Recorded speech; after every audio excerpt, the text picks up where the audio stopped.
is going on, friends and fam? Sunday night, day set 972 in a row. Renaissance Man show. We got a tribute tonight for our friend Ed Asner. See you in a second. It's Renaissance Man. When the wind starts blowing, I'm going to find a way. Some night when the world stops hating, we're going to find a way. And I'll keep waiting until we find that day.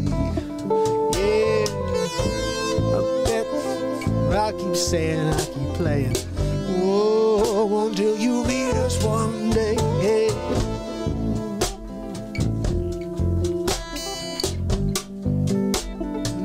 Time to stop the hate.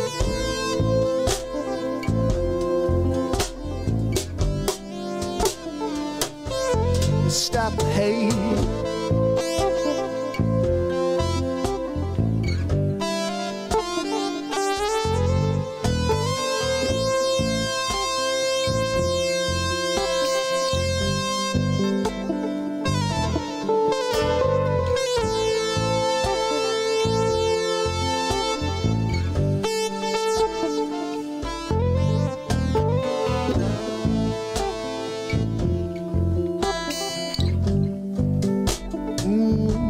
Let's stop the hate, hey, yeah. It might be late, but let's stop the hate.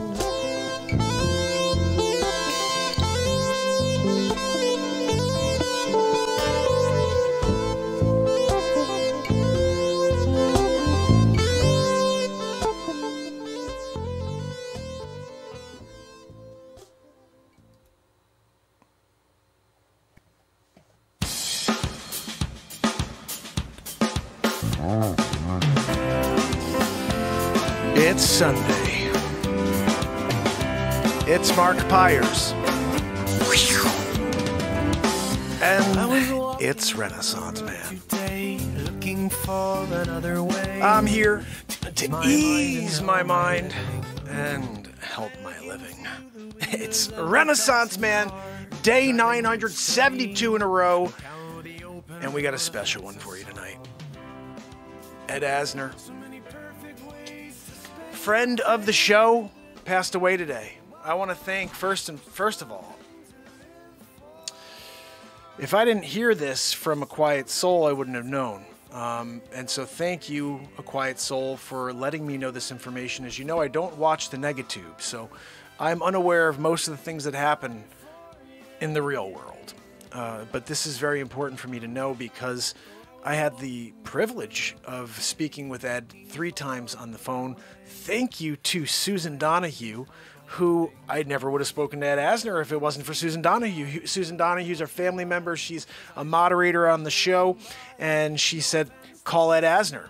And that was how this all started.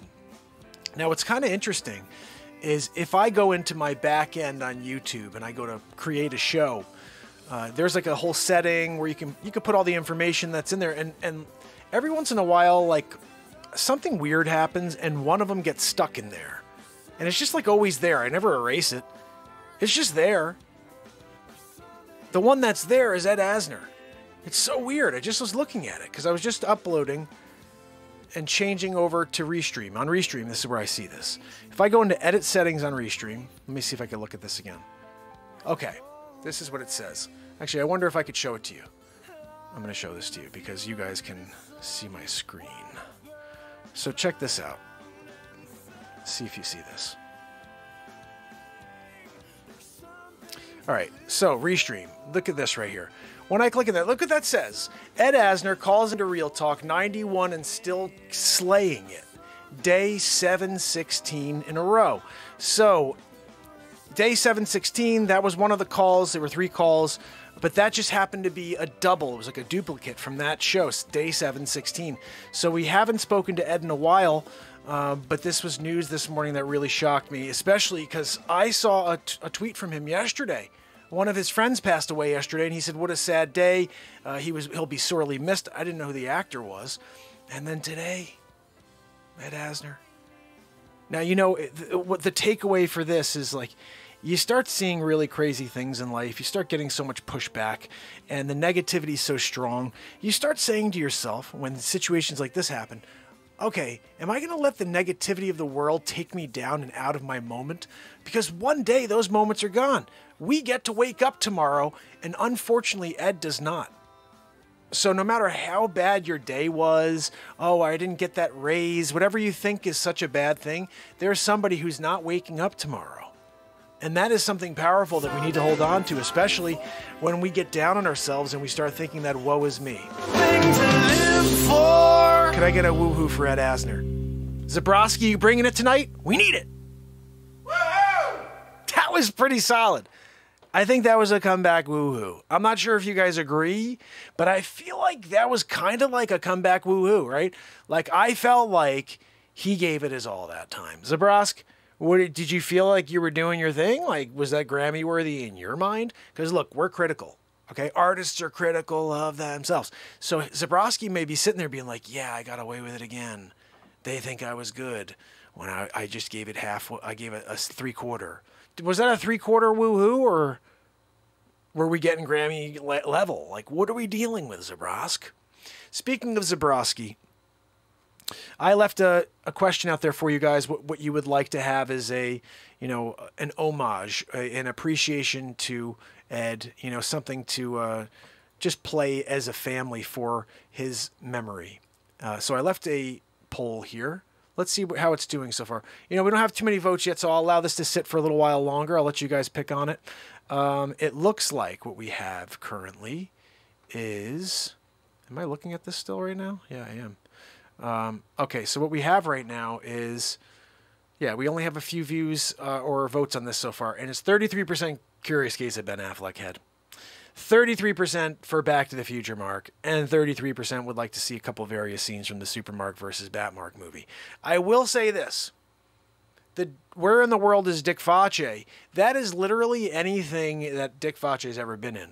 So that could have also sort of been Super Mark versus Bat Mark, so that's a trick one. I think we need to figure out, like, I should have had Spider Mark in there. I should have had other things in there. We have more scenes from Super Mark versus Back Mark. We're getting more votes in as we speak here at Renaissance Man Show. Look, so we are going to be just giving our heart to Ed Asner. It was really... I haven't spoken to a ton of people on this show. I mean, we had Dr. Fleming on here, who's in his own right. He was on InfoWars like 2 weeks ago. So like he's not that I'm saying I gave him the platform that all of a sudden he took. And no, Dr. Fleming's a brilliant man, and he gave us 14 hours, I think it was. No, I'm sorry, he gave us 16 hours on this show talking about, everything that has to do with the thing I'm not allowed to talk about. So, we had him on here, Mariam Hanane, who's a shadow banned in her own right. She is really just a journalist, really a professional journalist who's speaking truth and censored because of it, of course. And we had Ryan Hartwig, my brother, who's a Facebook whistleblower, and he was also on many shows, including Project Veritas, but... Ryan may come back because he wrote a book.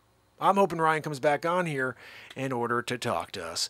But really, I just wanted to say the idea that Susan Donahue was kind enough to introduce me to Ed Asner. I will always be thankful to Susan for that. That was amazing. And having that conversation, the first conversation, I was kind of starstruck, because when you speak to Ed Asner, what you hear is the guy from Up. I'm like, your house is going into the sky. What am I doing talking to you? Don't you want to get like some weights and like attach them to the outside of the house while we talk? You could put me on speakerphone while you hook up a couple of weight jigamabobs on the outside of the planet situation. That's your house is the planet now. You're floating through the sky. But first time I spoke to him, I was really kind of starstruck. Second time, I was a little bit more relaxed about the idea of just having a conversation. And I think the third time I actually made one of the clips. I dropped it for you guys earlier today. And again, I just am thankful to Susan for opening up that opportunity for me. So in a way, today it was sad for me Additionally, I'm a fan of an actor, you know, I'm a fan of Ed Asner as an actor, okay, before I even met him here on the show. But the fact that I had some words with him and he had kind words back for me, I'll always hold a piece of that moment in my heart. So I'll miss you, Ed. It's sad. 91 years when we spoke, I couldn't believe how with it he was at 91. The only thing he had a little trouble was hearing, but he was so just quick, just laser fast still at 91, and made me laugh many times. I also didn't know how to, like, it's tough. It's a tough thing when you're trying to speak to somebody and they can't hear all the words you're saying because you're either speaking too fast or their hearing aid isn't working correctly. So that's a little bit of a navigation that you have to work around, but the experience was phenomenal, and I can't thank Susan enough for it. So anyway, that's my tribute to Ed, and now the rest of the show is going to be about what we do here. And so the show is going to be essentially a power positivity show for Ed Asner's spirit, and couldn't think of anything better in the world than that. We have some amazing songs we dropped today. In fact, I'm going to play this one for Ed right now, and it's also going to be for our soldiers. This is a tribute as well for our soldiers. I want to just make a simple statement, I guess you'd say, or just open my heart a little about this. I don't understand when and why these songs come. We sit here, we play, and then the words come. And sometimes timing is a very, very interesting thing. And I told you guys yesterday, I think it was, or the day before, God works in mysterious ways. He works through all of us every single day. And when you think he doesn't, he's working through you. And even if you don't believe in God, he is still working through you and in your life. Okay, that's just a reality you need to understand. And if you don't believe it, that's fine. But that's truth. Okay? And if you continue to... Hold on.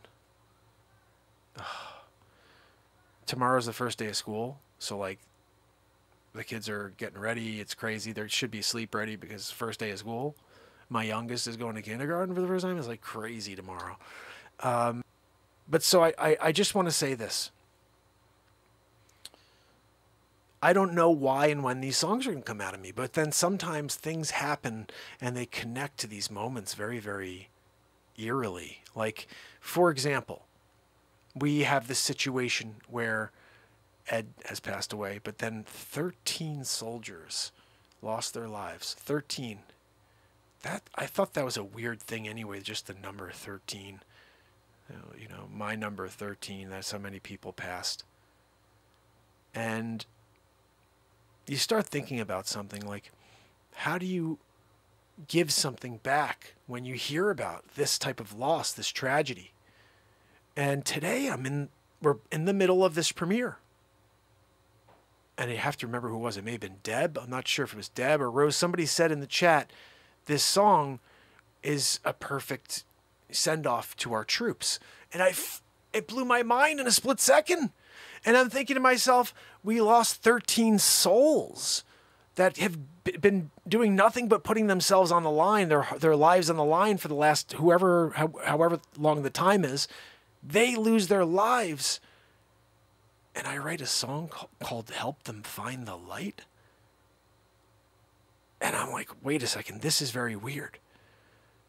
This is the type of song that could lift you up into the ether, take you away, and maybe the bridge between life and death. Maybe for them, maybe for those 13, maybe for Ed. I mean, this isn't what music doesn't elevate you and bridge you between, this place and the next, but just the song for us here on this earthly plane, something like this is a great thing to listen to when you've lost. When you've lost and you just want to feel something again and understand that it's going to be okay. Their soul is moving on. So, we need to help them find the light.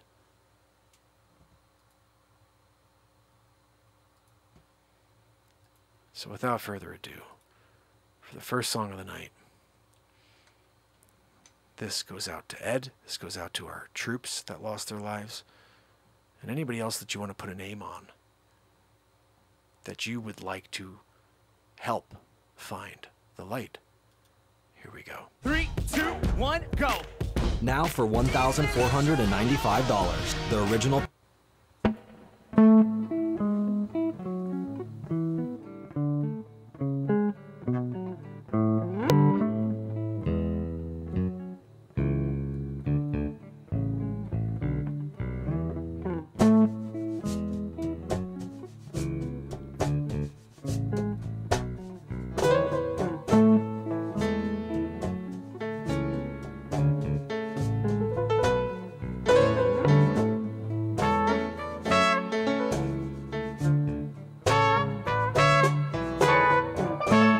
Day after day, the news keeps getting worse.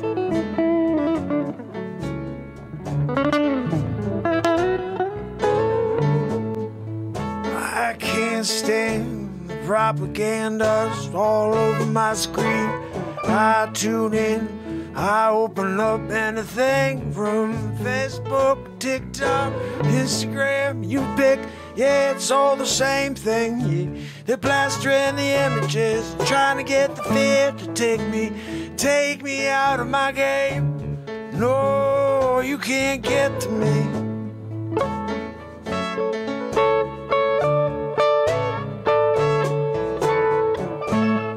You see, we're living in a higher vibration here. You see, you can't penetrate the light we're building here. No, we're going to keep on growing, going to keep on showing the negative world the way to the light.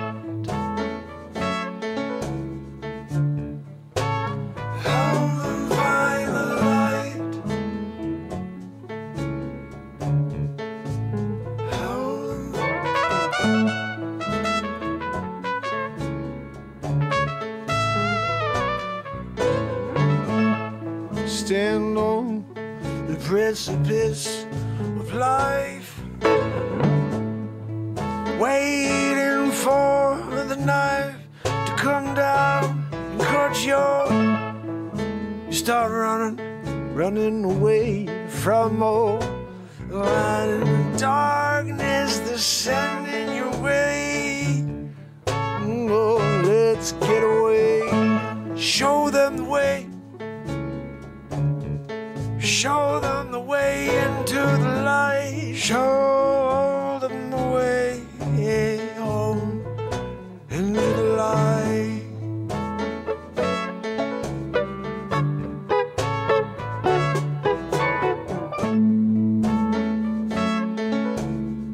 We'll find a way into the light. Find a way.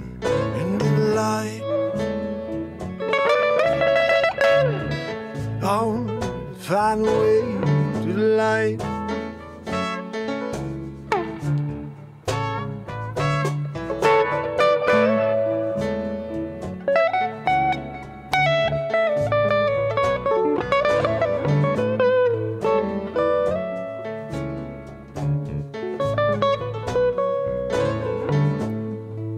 Everybody gather round, put your hands up in the air, wave your hands back and forth, yeah, and let it all out. Oh, reach for the sky, yeah, let it all fly, yeah, out your fingertips, yeah, you can scream it from your lips, yeah, you can let it all out. The universe is waiting for you, it's waiting for you.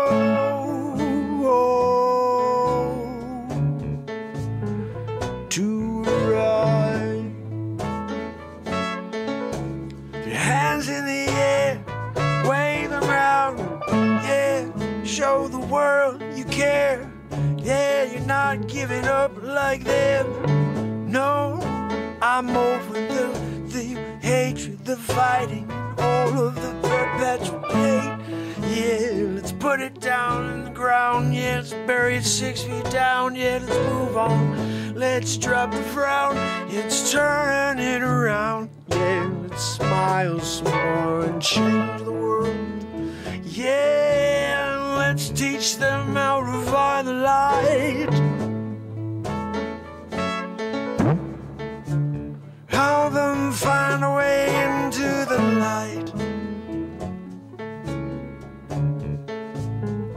Don't find the light.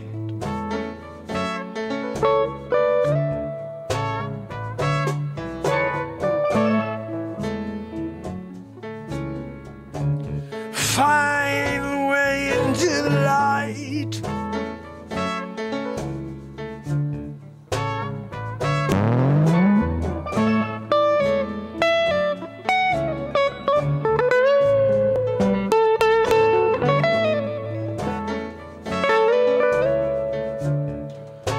Find a way into the light.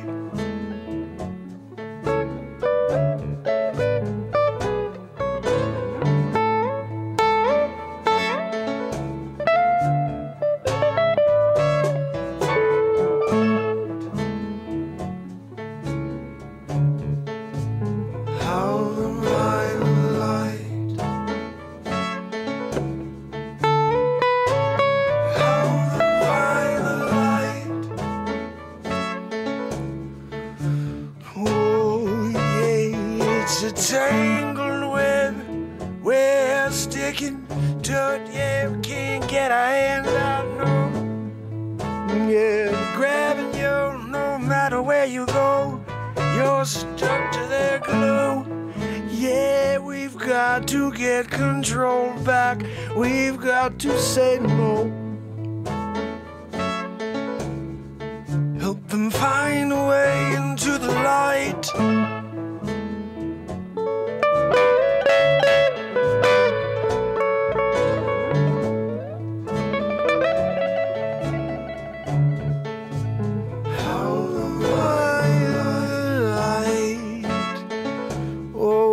Don't give up on them, no. We still got time to get control back.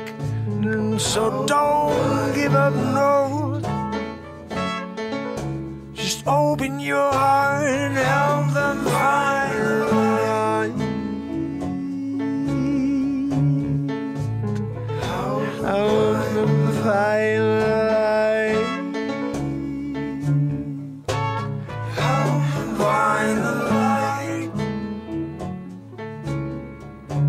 We got to help find the light. Help them find the light. Help them find the light.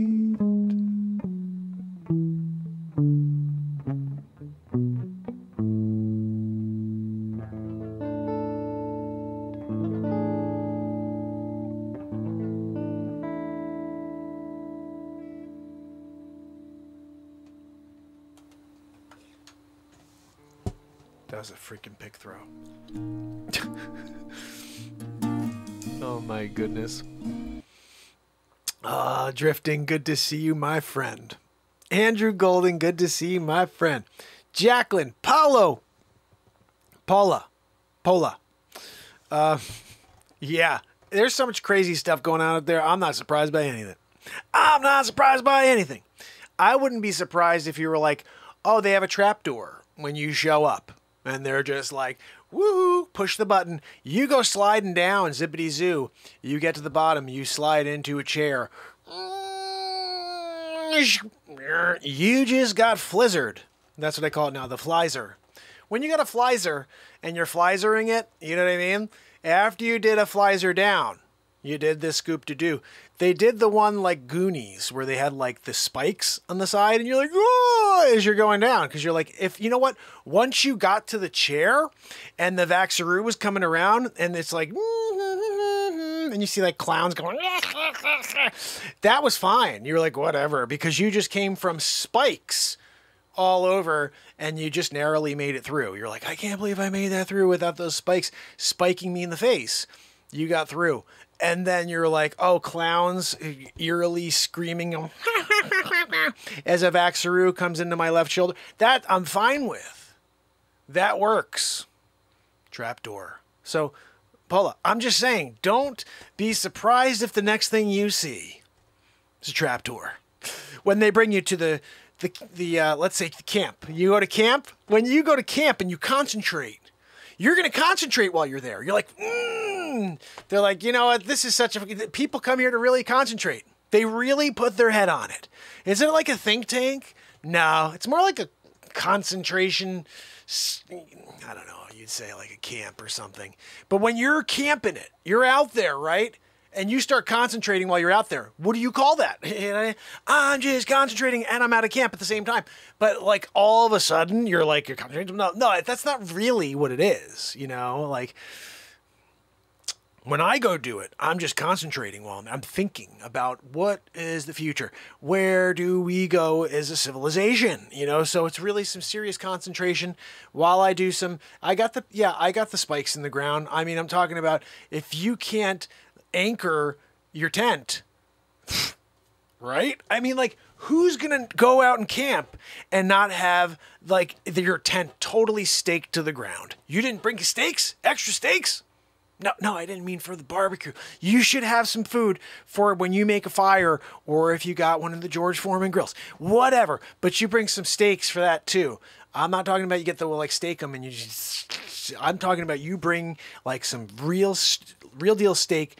You can pick it up at the store, Trader Joe's, throw it on some ice. We're cooking steak tonight, okay? But did you bring steaks for the tent? I didn't come here to concentrate for you to not have my tent staked. I want a steak on each corner. I want a steak on that freaking George Foreman grill.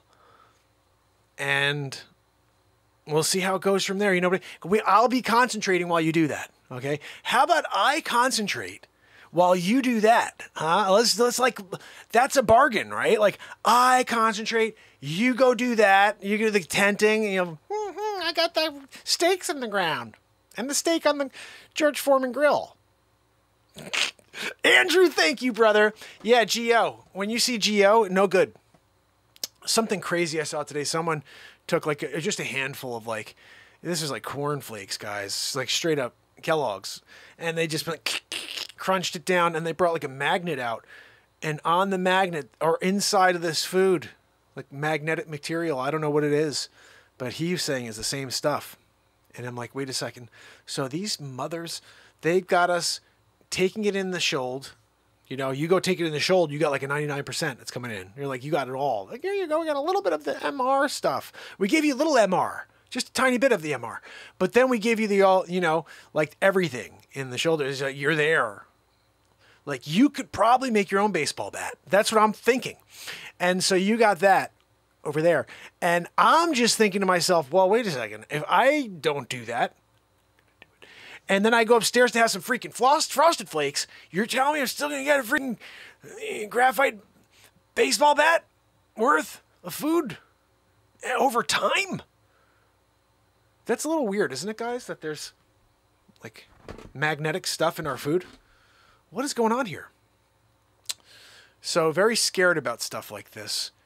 I'm starting to think that, you know, Sig said to me the other day, he saw I was in my backyard, just on one of my TikToks. He said, you got such a great spot to get a garden going, dude.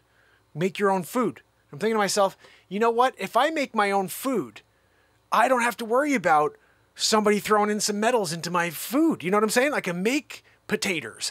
I can make some peppers and whatever else. I don't know how to plant things. I'm going to have to work on that part. I got to get a horticulture degree. I went back to college, a horticulturist. Oh, what are you doing for a living? I'm a horticulturer. You are a horticulturer now? Yeah, I got a green freaking thumb. You didn't know about my green thumb? I'm out there making blueberry trees, and they're like supple blueberries. Yeah, crab apples, they're crap. You don't want those. But I'm pretty good at you know, growing crab apples now. They're just crap. You know, like nobody asked me for a Granny Smith. You know, call me for the Granny Smith as like the request. Nobody wants to give me the request for the Granny. They're like, oh, can you put apples? Yeah, you're getting crab apples. I'm a master crab apple planter, horticulturist, specialist, green thumb master. And you're like, I want to have apples. Ask for Granny then. You know what I mean? You can't ask for Granny apples? So when I get there, I have a plan in place. Like, okay, I'm going to use the Granny, which are good. They look pretty good. They taste awesome, but they just look okay. When I do a crab apple, they're like magazine quality. I didn't know. I thought you wanted, when you were like, I want an apple, I thought you wanted to take pictures, send it in to try to win awards each month for the crab apple tree of the year or whatever. You know, I know that's I thought that was your thing. That you're just be like, all right, there's a $50 reward next week for the best photo of a crab apple tree. I got the images because my crab apples are heavenly. If you go and look in Esquire magazine, that's what they say is a quote, heavenly crab apple trees by men. And I can't help it. It's the green thumb thing, you know. I was just kind of tapped, you know, by the spirit of the planet. The planet was like, we need somebody to help us grow plants and fruit and vegetables. I was like, I'm your guy. What do you got? We got squash. Squash. You got to go squash on me? You couldn't give me something fun to like go out there and work with? Like, or how about something difficult like corn? Hey, we want you to go work with corn today. All right. I could go try to just see if I could till the field and make some magic happen. You know what I mean? But you're telling me to squash it? I just don't understand. Oh, yeah, today you're just going to squash it. Hold on a minute. No garlic? You couldn't say just go out there and try to see if you can maybe go out and get some broccoli going. Mushrooms? No? I'm just saying, you go right to squash? You do realize if you grab a squash too early, it's squashed. You just can't, you know, you can't. I'm not a specialist at squashes yet. I mean, like, you want me to go squashing it? I'll do it. I mean, I'll do it. Squash. I can't believe you got squash on me. Oh, my goodness. What kind of soil do I have? I don't freaking know. That's the thing. I don't know about any of this stuff, guys. Seriously, like, I got a property, and I got, you know, I got to just figure out a place to put a garden, figure out what to plant, and figure out how to take care of plants and vegetables. You know, I got to watch is my brother Ripper. Ripper will teach me how to get it all done. If I get Ripper on the line, I'll be like, Ripper, here's my garden. What do I do? Here's what you do, Mark. You got to get some freaking seeds. Oh, really? Take some seeds? Yeah, and you do every 6 inches apart. You make a little hole, like 6 inches deep. I'm just making this all up, but I think I'm right. You go 4 to 6 inches deep, and then you make it a whole line. Dig, dig, dig, dig, dig, dig. Then you take your seeds. Yibbity up, yibbity yibbity you. You go the whole way dropping seeds. Cover it up. Throw a little water on top. Sprinkle you. You go over there and you sprinkle it like every day, I guess. I don't freaking know. Once you see a sprout, which is probably about a week and a half, 2 weeks down, like, remember, guys, it's not the plant that grows, it's the fact that you need to water that soil until it breaks the surface of the earth. This is what everything is in life. This is what this show is. This is what everything that we try to accomplish in life. We are beneath the surface of the soil of the planet we stand on, trying to break through. And that takes time. It's growing beneath the surface. Don't be impatient. Why aren't you a full tree yet? Okay, impatient.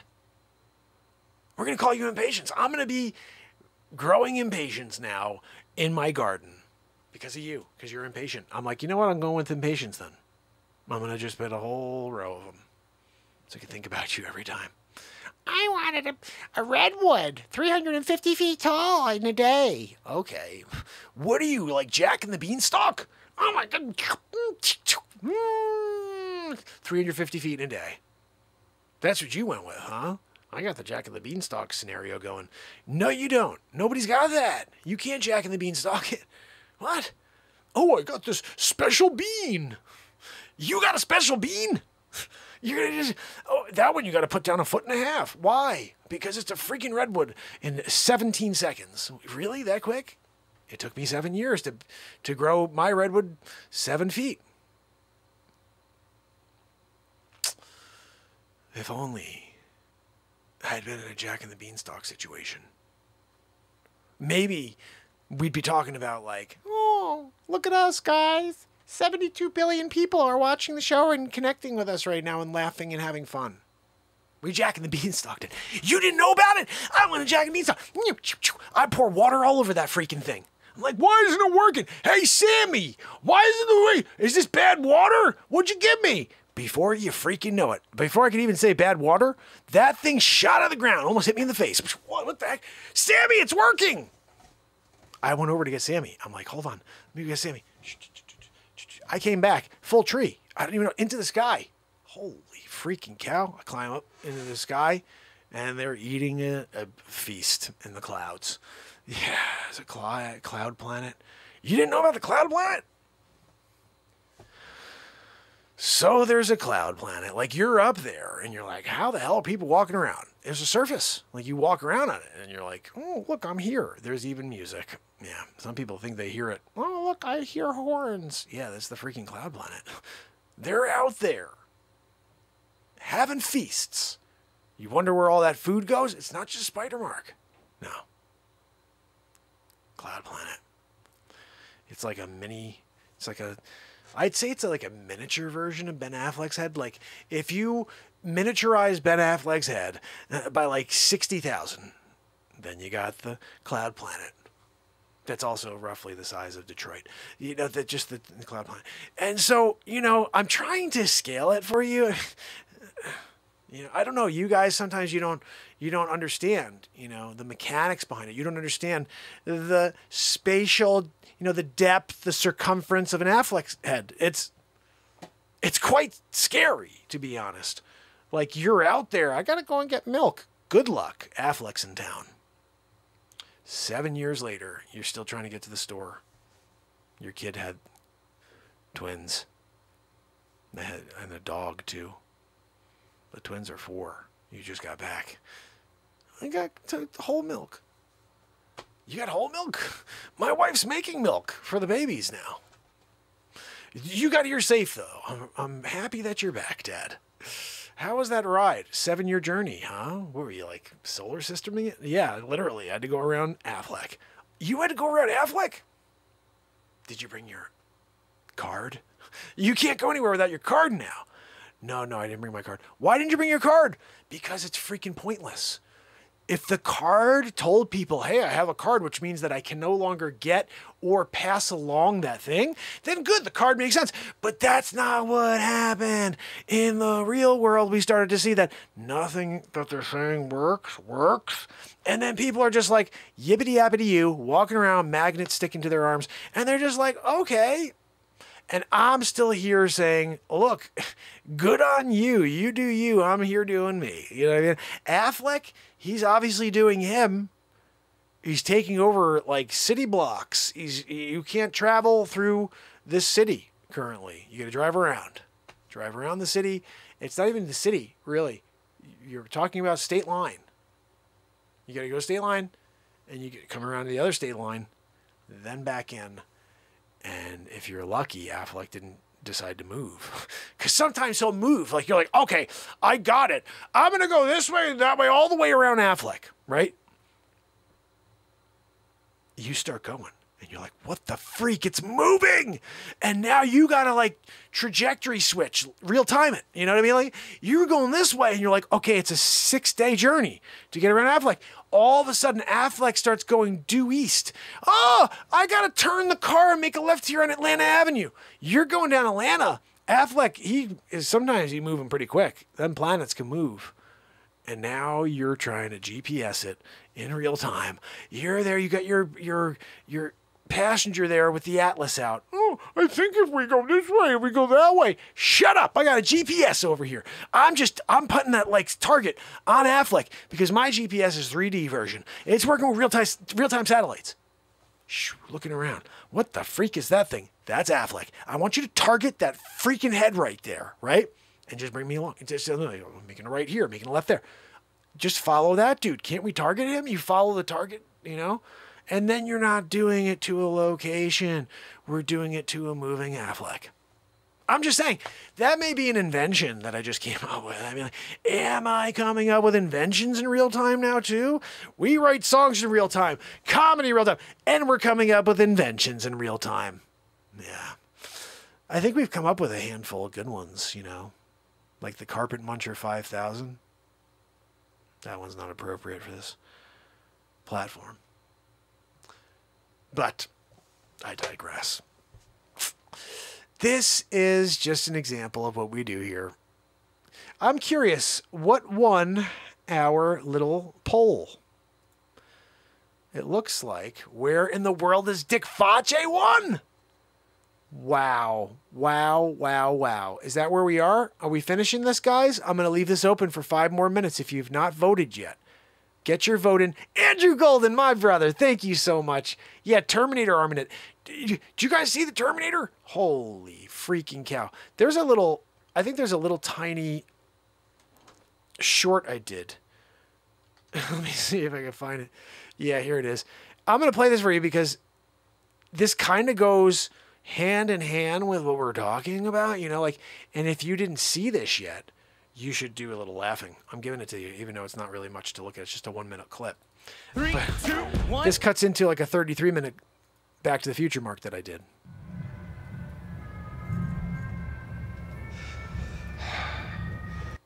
We can't change the future. What we can do is we can analyze it, we can look at it, but people are people. People can still make the moves they make. You guys knew about Terminator before he did it, and he still freaking did it. AI, yeah, you guys know that takes over. We're getting close. So this is why I'm here in my timeline right now. You're talking about the year 2029. Skynet becomes a real thing. Miles Dyson, he's real. He's out there. Creates Skynet. All of a sudden, Arnold Schwarzenegger isn't really him. He's a freaking machine. He's been wearing fake skin and getting older, but it's not real. Takes that thing that I showed you the other day, becomes a kid again. I'll be back. He goes in there, kills everything. The last couple, everybody else died of that thing. But he kills everybody else. You knew about it and you were still like, let's go AI, yay! Oh man, I love that. That was, I almost want to play that Back to the Future mark. It was so freaking funny. Let's go AI, yay. Oh man. Oh, it kills me because people are so stupid. They're like, I'm smarter than the AI. Oh guys, look, it's a tie between Where in the World is Dick Facce and Back to the Future mark. We're going to have to see who's got the win. I'm looking at it. It's a tie between the two, which means tie goes to the runner. We're in the middle of doing a little Back to the Future mark. I may have to rock and roll a little Back to the Future mark. Magellans. You know what? That's the one I couldn't think of yesterday. Ferdinand Markgellen. When I was circumnavigating the globe is Markgellen, and I did it for Queen Elizabeth. She's like, we need you to go and prove that Spain can go around the globe first. I did it. Markgellen, you're freaking amazing. I was like pampered with love, and you know, they threw a lot of, you know, confetti in the air when I came back 1509, and I'm like, yeah, I circumnavigated the freaking globe. They wrote books about me. They wrote songs about Markgellen, the greatest sailor on the planet. You don't remember that one? And they were really just like supportive of the Markgellen. All of a sudden, this timeline comes to an end, and I have to go and take on, I'm Back to the Future mark. I go and take on another soul to completion. And so I'm looking back and I'm like, are you freaking kidding me? They Markgelled? They Markgelled me? No, it's not Mandela. Markgelled. And they Markgelled me. I was there doing the circumnavigating. Markgellen, you're such a great sailor. We're gonna this song we wrote about you. Markgellen is the greatest sailor in the world. I can't believe you don't know that one. That was on the top 10 in 1523. And so basically, they're doing Markgellen songs. I get Markgelled, and now it's Magellan. Like, come on, are you serious? You're gonna give it to Magellan? this guy, like he did nothing with his life, and now all of a sudden he's like gets all the credit for Mark Jellin, and that bothered me. That really bothered me. You know, like it was almost as much as when I was Wolfgang Amadeus Mozart, and I created the fifth symphony. Dun, dun, dun, dun. That one hurt. That one hurt. You know, I still have some residge. I told you guys, I got residge on the Mozart. It was actually sheet music. Wolfgang Amadeus Mozart, and they whiteouted the Mozart to write Mozart. It was even a crap whiteout. It wasn't even like the whiteout inventor version. It was like the one that they made like a formula back in the 1700s. They're like, we need to cover up this Mozart and call him Mozart. They stole it from me. Yeah. That one really was a kick in the gut, guys. Really a kick in the freaking gut, you know? Like, how dare they do that to me? It really hurts, like, inside when that happens. You know, Mark Dellid. If you don't remember what happens, and all of a sudden you're like, oh, I remember it a different way. That's called the Mark Della effect, okay? And I don't want you to be, swayed by all the information, the false information out there. You know, like my brother, Brian Stavely, he'll tell you it's the Mandela effect because he's been Mark Dellid. Yeah, Stavely's been Mark Dellid. He's like, oh, Mandela. No, Mark Della effect. Just just call it a spade a spade. You know what I mean? You can't go out there and call it Mandela when it's the Mark Della effect. You know, and you don't know it because you've been Mark Dellid as well. And now you're like, oh yeah, I remember it as Nelson Mandela. No, I remember it as Nelson Mark Della. And I remember being there doing my thing. You know, I got out of prison. I'm there in front of the people. I'm giving a speech. Oh, apartheid comes to an end. Mark Dellid. All of a sudden, who the hell's Mandela? What the hell is this?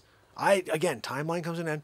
Back to the future, Mark. I go to 2769, and they're like, we need you to go back again. I'm like, as who? Markle Jordan. Yeah, you didn't realize it? I'm Markle Jordan? They're like, dude, go back, and you're going to be the greatest basketball player of all time. I'm like, you want me to be Air Jordan? Markle Jordan? You want me to go out there and shoot threes and go on to people and the kiss the rim? I did it. I'm still on that timeline, though, so you don't even realize it. I'm still here as Markle Jordan. And they Mark Dellid you. Even now. You're going around being like, now it's Michael Jordan. Yeah, right. What world are you living in? You don't even know how Mark Dellid you are. You have no idea how Mark Dellid you are that you actually walk around thinking that it's not Markle Jordan. You know, I mean, like, you dunk from the foul line, you win the slam dunk contest, you win 6 NBA championships, and they forget your name. They start calling you Michael. Like, are you serious? That one was a kick in the lower extremities, you know. I mean, I'm there, Air Jordan it, right? I'm out there, foul line, I close my eyes, swish. And they're like, oh, Jordan, you're the greatest. I know. Coming to an end of the career, like top of my game, played baseball for a little while. And then they're like, oh, that was really good. We're going to talk about you forever. We're going to make films about you. And I was like, that sounds good. I turn around. Michael Jordan? What? Doesn't even sound good. You know what I mean? You're going to change it to Michael Jordan, and the people actually went with it. Like, nobody, I got some residual of that too. There is, I believe, a high school video of Markle Jordan dunking from the key. Yeah, I couldn't dunk from the foul line yet. I was doing from the key, and I did some weird thing, tongue out. I came through the air, and I did one of these where I came down, and then I went woof, and I actually like barked like that. And that was the first video ever of Markle Jordan, and that's the only residue I still have. Everything else changed. It like changed in real time. So weird. Like, it all said Markle Jordan, and then all of a sudden switched over and it says Michael Jordan now. It's a shame, really, because I should be getting credit for all of the work that I did. I did it all, and now even to this day, if you go, look, like right now, let me see. Yeah, Michael Jordan. Everything says Michael Jordan. Are you serious? Like, there it is? Nobody remembers Michael Jordan? Like, you're telling me, all of the we have 3,743,000 people watching right now. You're telling me that all of you, nobody remembers Michael Jordan?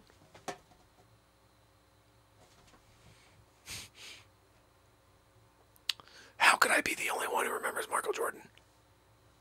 What's that, Joanne? Joanne remembers Michael Jordan. That's what I'm talking about. All I need is one soul to tell me I'm not freaking crazy. Joanne's got my back. What's that? No.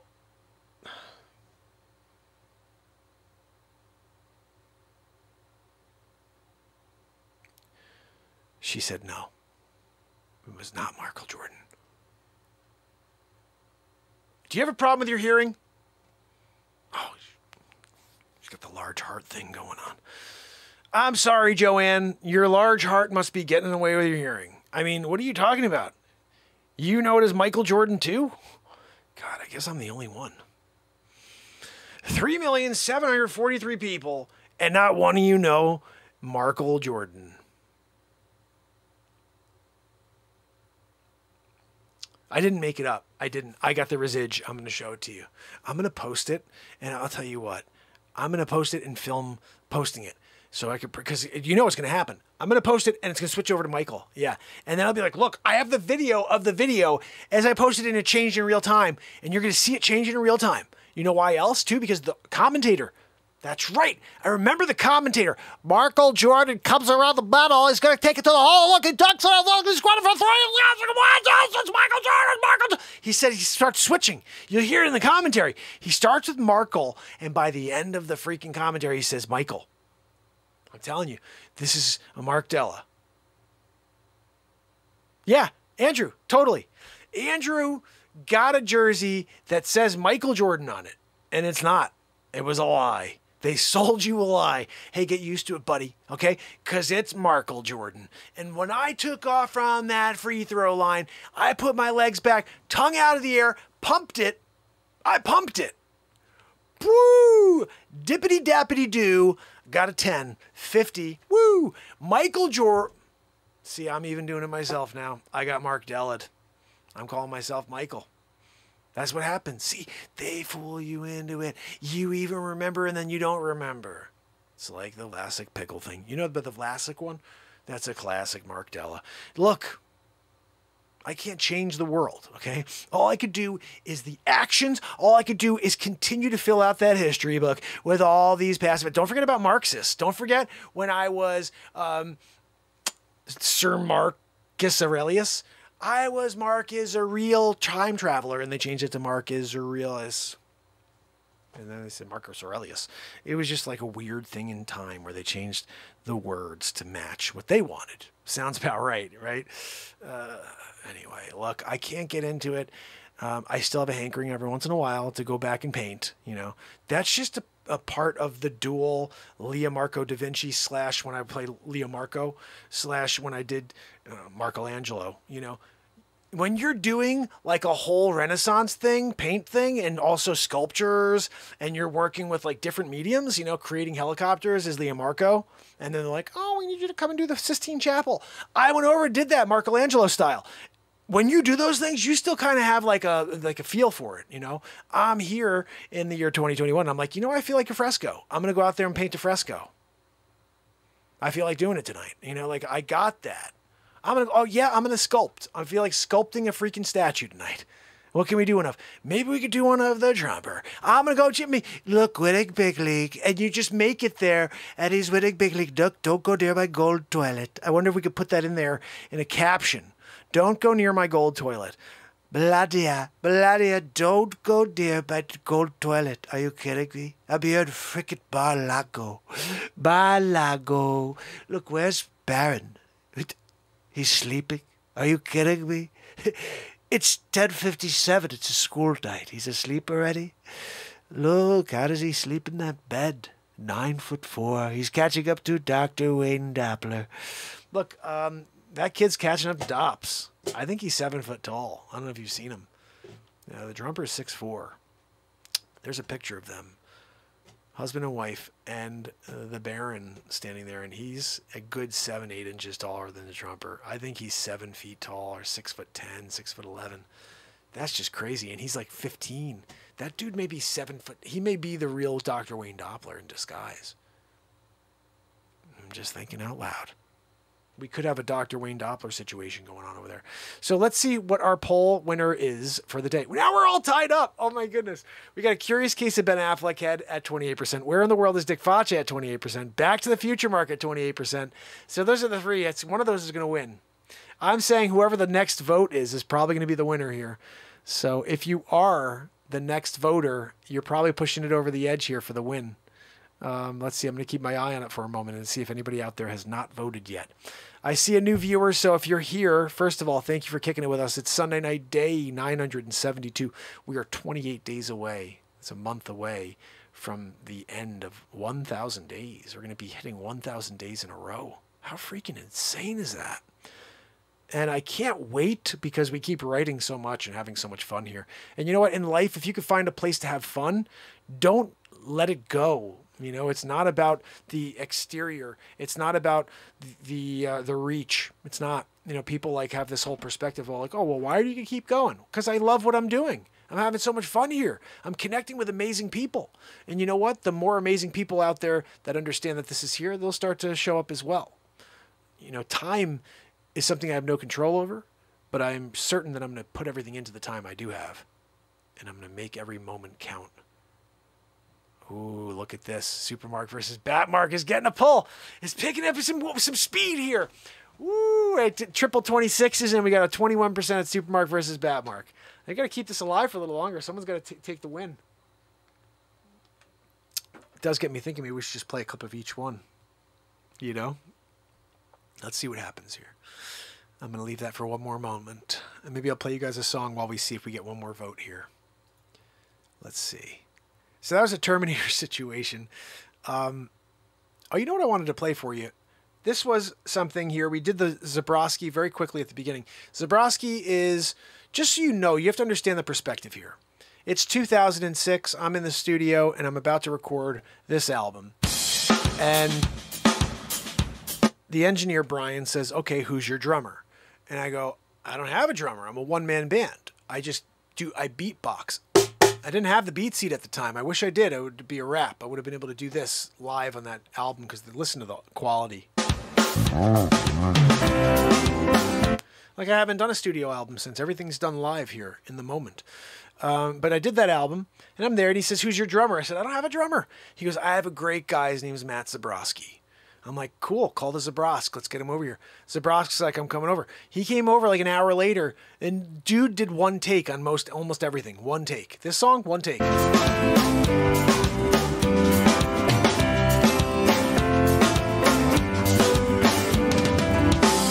I was walking down the... Hot. Totally fly. At the end of the tune, he goes, woohoo. Like the woohoo came out of nowhere. And we're sitting there editing the track, and Brian goes, he's cutting out the woohoo. I go, what are you doing? He goes, I'm cutting, we want to make the song as short as possible for the radio stations. I said, excuse me? The song's already short. It's like 3:43 or something like that, or 4:30. I don't even know. 3:43 or 4:33, whatever. And I said, put that thing back in there. I said, how dare you? I said, cut the song out before you cut out the woohoo. And he started laughing. I said, that moment right there expresses how he was feeling about the music. He was in the middle of a moment in my song that nobody in the world's ever heard. And Matt Zabrowski loved it to the point where he screamed woo-hoo at the end. And the woo-hoo is so powerful. It's become the catalyst at the beginning of this show for the fire to come out. And so we've gone through so many different iterations of what that woohoo means at the beginning of the show. And a lot of times it's just Dick Facce be like, hold on a minute. There's nothing better than a woohoo. We did a lot of that. There's a lot of great bits during the last couple hundred days where I would say, hold on a minute. You're at a carnival, right? You're getting cotton candy. The guy's out of cotton candy. He pours like, you know when it's like cotton candy starts as liquid and it's like super hot. he poured that by accident all over your face. It's like melting. You got melty face going on. Right then, a little kid throws that dart through the balloon and wins the big prize. Yeah, the big bear. And he's like, whoa, you're telling me you there, melty face and all, cotton candy face, you're not going to be like, yeah, so woo-hoo. So that was the beginning with the woo-hoo. I would say stuff like that, like a woo-hoo is so powerful that you could get run over by a car laying there. You're about to lose a couple of limbs. Somebody nearby, wins that special date with that girl of their dreams and goes woo-hoo. You're telling me laying there on death's door, you're not going to be like, yeah, when you hear that woo-hoo? Like, that to me is like funniest bit in the world. But Zabrowski has taken on a new avenue. This is a new comedy series, I think. And we have a couple of new characters, too, like Joanne. Yeah, Joanne's back there. She's running the show. So anyway, I hope you enjoy this. This is my personal gift and my thank you to Ed Asner. This clip right here. This is another example of pure improvisation. This is what we do all the time, but something that I love. A new comedy series that we didn't have before and one that I think will continue to grow from here. Zabrowski, Woohoo Grammy winner. Hope you enjoy. By Menden. Oh, where is it? Why isn't it playing? There we go.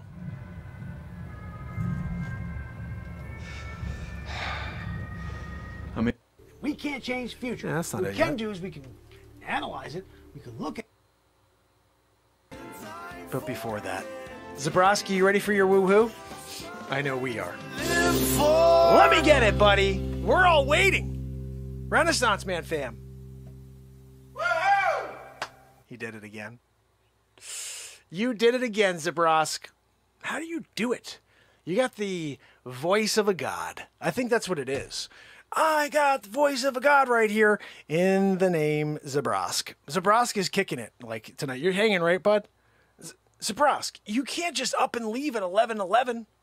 You can't up and leave at 11:11. I'm going back to the city. This is the place to be. I can't figure you out. Sometimes I just really scratch my head when you leave with that big check of yours. Every day he comes in and gets the check. 970 days in a row. Thanks for the check, Mark. You thank me for the check. How about I'll thank you if you hang out for a little while tonight? Can we do that, Zabrosk? Just tell your wife that you can have date night another Friday. Just tell her that you're here at the Renaissance Man show and you need a second woohoo. You're going to do a double down because we've been paying you for 970 days in a row. You're like, you know what, as a pat on the back for thanks for the gig, Mark. Gonna do a second woohoo for you tonight.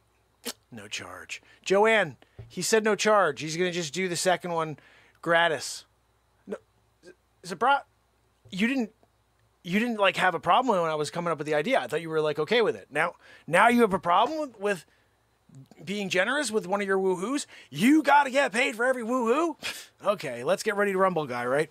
Okay, no, I get you. I can't do it unless you pay me like millions. He wants millions over there for the woohoo. I'm a Grammy winner. We know. You never let us hear the end of it. Right? He comes in the room. Joanne, what's the first thing Zabrowski comes and says when he walks in every day? See? Joanne just told you. I'm sorry. I had a hard time. I was waxing and shining my Grammy. Waxing and shining your Grammy, huh? Thanks, Zabrosk. Rub it in. You didn't get one, Mark. You wrote the song.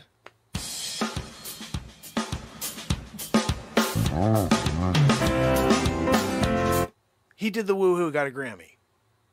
They completely looked away from the song. They just looked for the woohoo. They're like, we're judging woohoos this year. What about the song? What song? We went to the end of every track until we found woohoos. Zabrowski got it. You know, Zabrosk, what kind of wax do you use for that Grammy? I need to know. I released 91 songs so far this year. Like, maybe one of them will be heard and, like, we'll get a Grammy. And then you'll be like, I just want to know, like, what am I using to wax on, wax off Miyagi? What are we doing? Danielson, just tell me. I'll get it from the store in preparation for a potential future, which lines up with beautiful songs and Grammys. Yeah, I know your Woohoo's got Grammys, but how many Woohoo Grammys do you have? Like 4? The freak! What other album? What other artist did you do it? I thought I was a special case. I thought you did the Woohoo for the first time, one and only time. Oh, Mark's music inspired me to Woohoo. And then now I'm there forever. Gold Grammy. 4 times? Who were the other? Dylan? Oh, Broderick Dylan. I don't know who the hell that is. So he didn't do anything? Okay. What about, who else did you get in there? Sting? You did it with Sting? You did a Woohoo for Sting? No. Oh, I'm sorry. He said, yeah, he does stink. I thought he said Sting. My bad. I thought, so why'd you give him a Woohoo if he stink? If he was like not a good artist? He stinks. I'm going to give him a Woohoo anyway. You give Broderick, you know, like a Woohoo instead of being like, look, buddy, you stink. Just call it quits now. Oh, yeah, that one song. It was a one-hit wonder, Broderick. Broderick was a one-hit wonder. Came out with that one. Ooh, and tell me something. I wanna hold your hands. I know. Yeah, no, I remember that one. That was a good song. Broderick did that one. I forgot. But look, I get it. I mean, sort of. You do Woohoo for Broderick and his Hold Your Hands tune. But what about with who was the other like artist then? What else were you working with here? You don't remember? This is the problem with musicians. So you don't remember what artist you gave a Woohoo to. You're just throwing them out there getting Grammys. You don't remember what artist. What? The artist doesn't matter? The music doesn't matter? Yeah, I've heard it all. So Zabrowski doesn't care about the music. He cares about the Woohoo.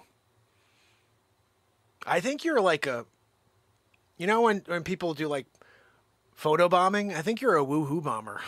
I think you Woohoo bomb people left and right. The guy's like,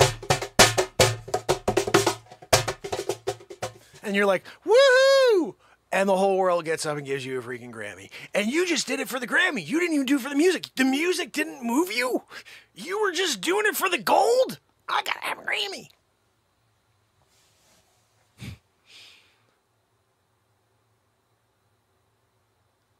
Woo-woo bomber.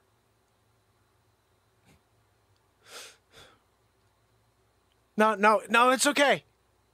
I get it, Zabrowski. I get it. Just 1 million.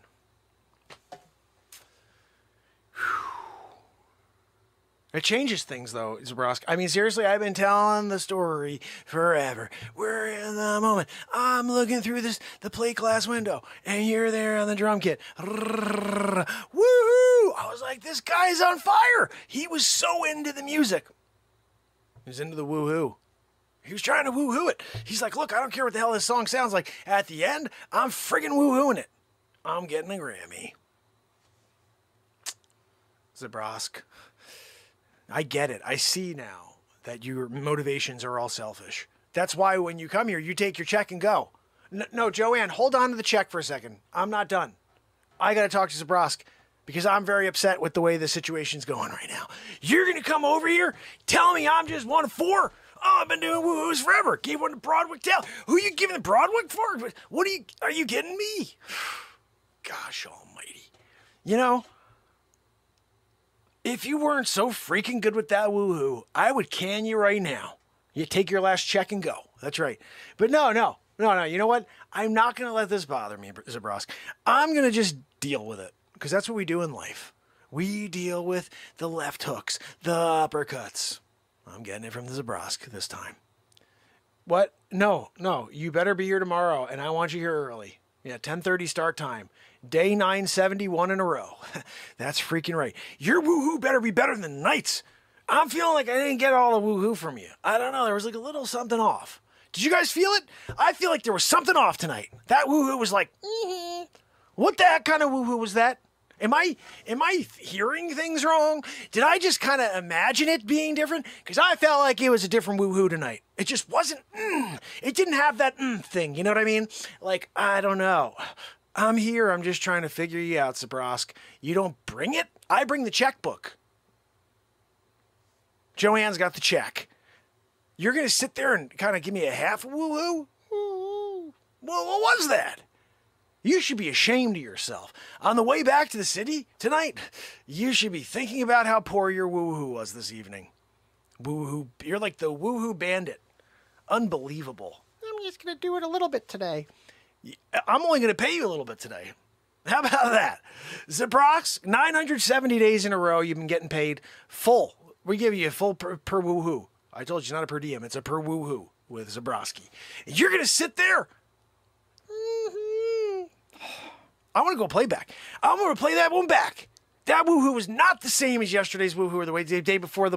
There was something off about that woohoo. Man. You know, it's like you give and you give and you give. And you're like, hey, Zabroski, I got a gig for you. He comes over with a, you know, like the... Okay, I'm gonna do. That's what it sounded like to me tonight. Didn't it just sound like that to you guys? You're there and you're like, huh, that's weird. Usually Zabroski's got a pretty solid woohoo. Tonight? What was it, Zabrosk? You know what? Just get out of here. Go back to the city. You tell your wife I'm disappointed in you.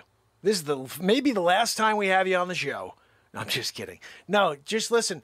Next time, I want a double-decker. You better give it to me like I feel it, the vibration. You know what I mean? Like, I want to feel the elevation happen like usual. Tonight, I didn't feel it. I feel like you actually brought me down a level. Like, I don't know. I feel like there's like a level droppage happening with the Zabroski woohoo tonight. It was like, well, who does a woohoo down? Who does a downwards woohoo? A woohoo goes, woohoo! He goes, woo! What was that? Gosh almighty. It's like, you know, and you think as a singer-songwriter, as the host of the show, who's heard the woohoo 970 days in a row, I'm not going to know when you're off a woohoo.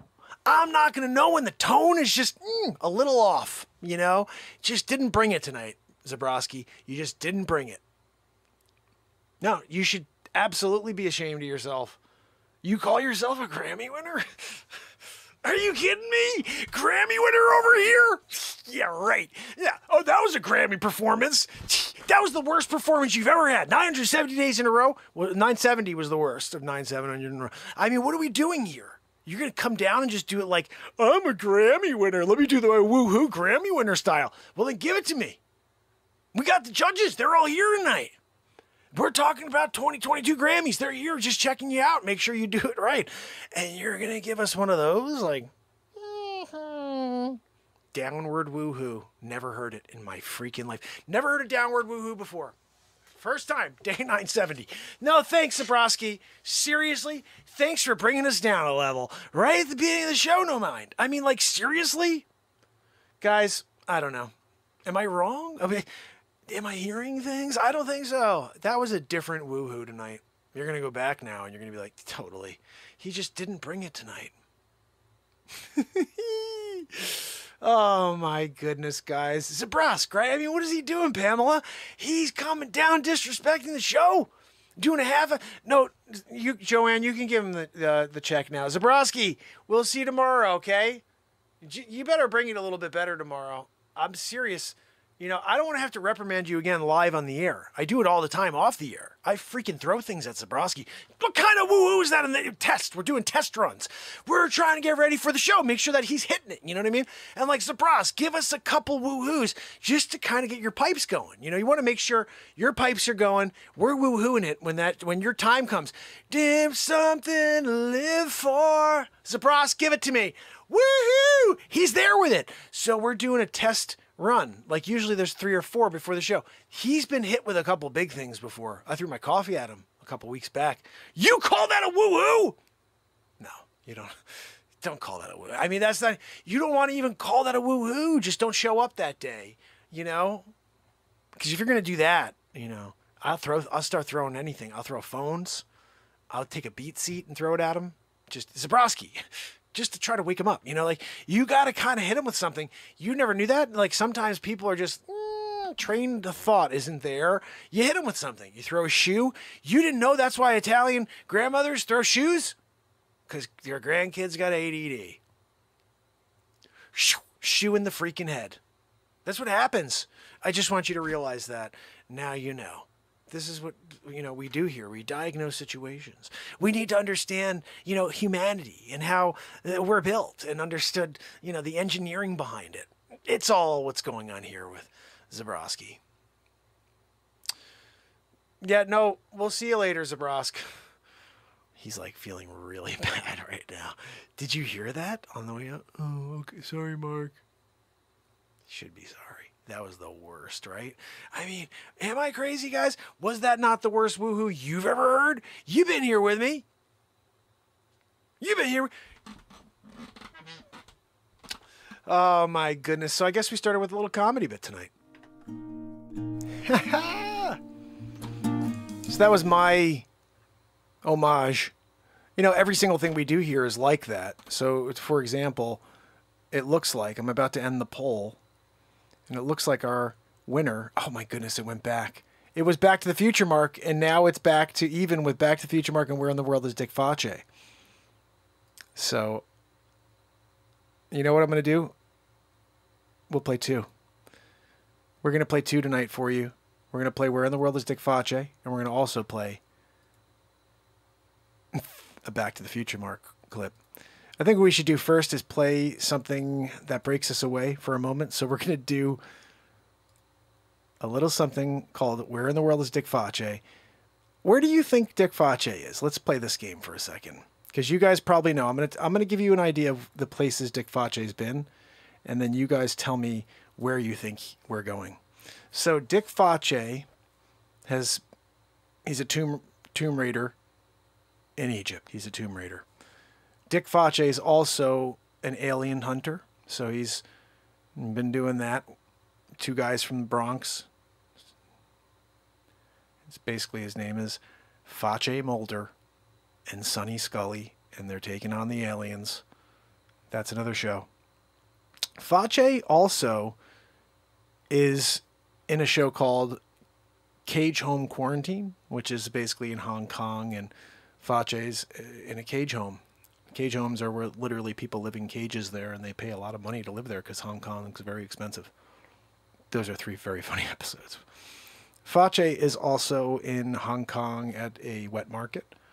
Facce is also at a Carnegie Deli. Facce is in a field at a protest.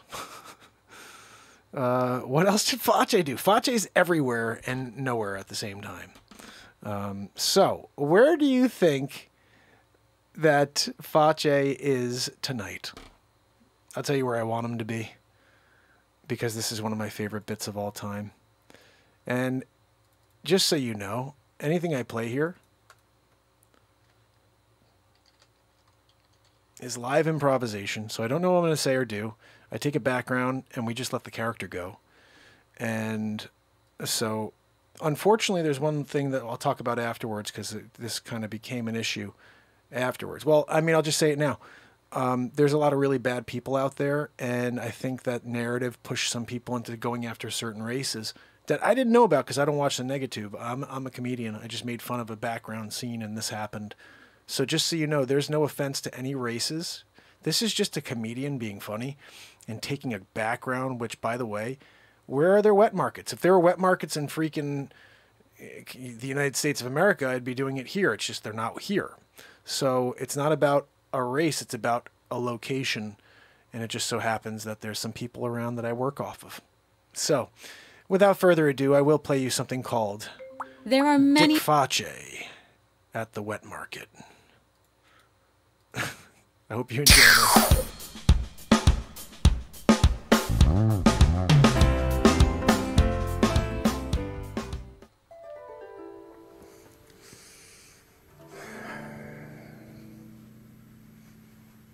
How long you been waiting?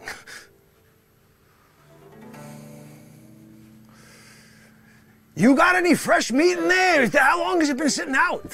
I mean, what are we doing here? I come down to get a fresh cut. You got it sitting out there, flies, 17 days. How dare you? I can't figure. Do I need a number? What do we, lady? Are we gonna talk? Do I gotta stand behind her? Oh, you smell. What the hell did you eat? How dare you? I'm gonna stand over here, okay? Nobody cutting me, okay? I'm after her. I'm after her, okay? Like, no, you can't go by me. It's her than me, okay? What? No, they don't have fresh meat. No, it's disgusting meat. They got freaking mosquitoes all over it. Hey, you want malaria? You want Dungang fever? Come on over. They got it over here. What are we doing over here? How long is this freaking line? Hey, Toots, what are you getting? What are you getting? You getting that alligator still? Okay. Not too friendly over here, I see. Do we get numbers? What are we supposed to do? Like when do I know that I'm up? I can't figure what's going on. This lady won't talk to me. Excuse me. Right? Excuse me. Can you tell me, how is the salamander? And do you get monkey brains? Do you like cook them? What do we do? She won't talk.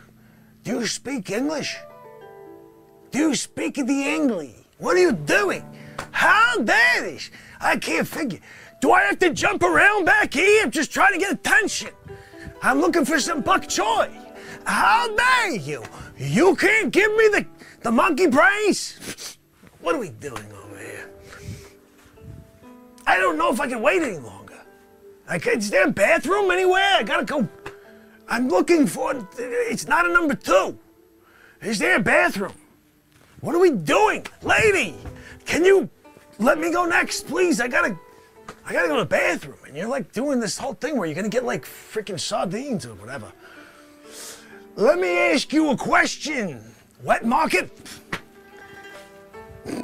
So you're here, right? Serving the meat, chicken and pork to the people. Some fish too, I imagine. It smells like fish. I don't know. She does, at least. You can't, I don't know, pay respect and maybe get some meat that's not 74 years old. I see gray meat. I see the flies dying when they go and try to eat the meat. This isn't good. Hold on now, man. What are we doing? Lady, can you move? You're like Sonny in my freaking bit. Do we have a manager? Where are we? I'm gonna stand here all freaking day waiting for him to say next. I'm not next. I got, let's see, 1, 2, 3, 4, 5. There's like 9 people in freaking front of me. Hold on now, man. I needed a fresh cut. I needed a fresh cut. You can't bring me a fresh cut. I can't figure. I come down to get my fresh cut from Wet Market. You think the guy say, hey, you know what, Facce, we'll put you in there first, okay? You come on next. I got this lady over here. She smells like freaking fish. I don't even know what she ate. Could be something else going on over there. I can't figure. She won't even talk to me. You got a problem, lady? Elbow in the fire. Hold on now a minute, lady. What'd you say? I'm sorry. Elbow in the fudge. What do we do?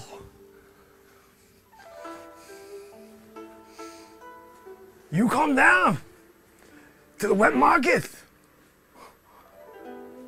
You try to get some pork and beans? What are you looking for? I'm next after this lady. You want to go in front of me? I'm sorry. I've been sitting here for 17 minutes. This lady smells terrible. I don't know what they're cooking up over there. I see flies everywhere. I see flies going, then they die. Fly going, then they die. What am I still standing here for? I don't even know. This guy over here is having a good time, though. He's enjoying it. Hey, buddy, why don't you chill it out over there? I mean, seriously? Oh, look at me. I'm having such a good time. How dare you? You come down, you disrespect me by sitting there and having a good time like this, watching them chop the freaking heads off the ducks. What do we do? I just can't figure it out. I don't even know anymore. Hold on now, man. Smelly lady over there. What am I still doing at this wet market? I can't get respect. You think one of them would say, oh, Dick Facce is here. No. They got me standing out here behind Smelly Lady. I'm thinking about giving her an elbow in the Facce. What, you can't get an elbow in the Facce from the Facce? Hold on now, man. Hold on now, man. You want to get a kick in the side from the Facce? What do we do? Eish, that's like my other move. You don't even know it. He says it's only 92-degree black belt.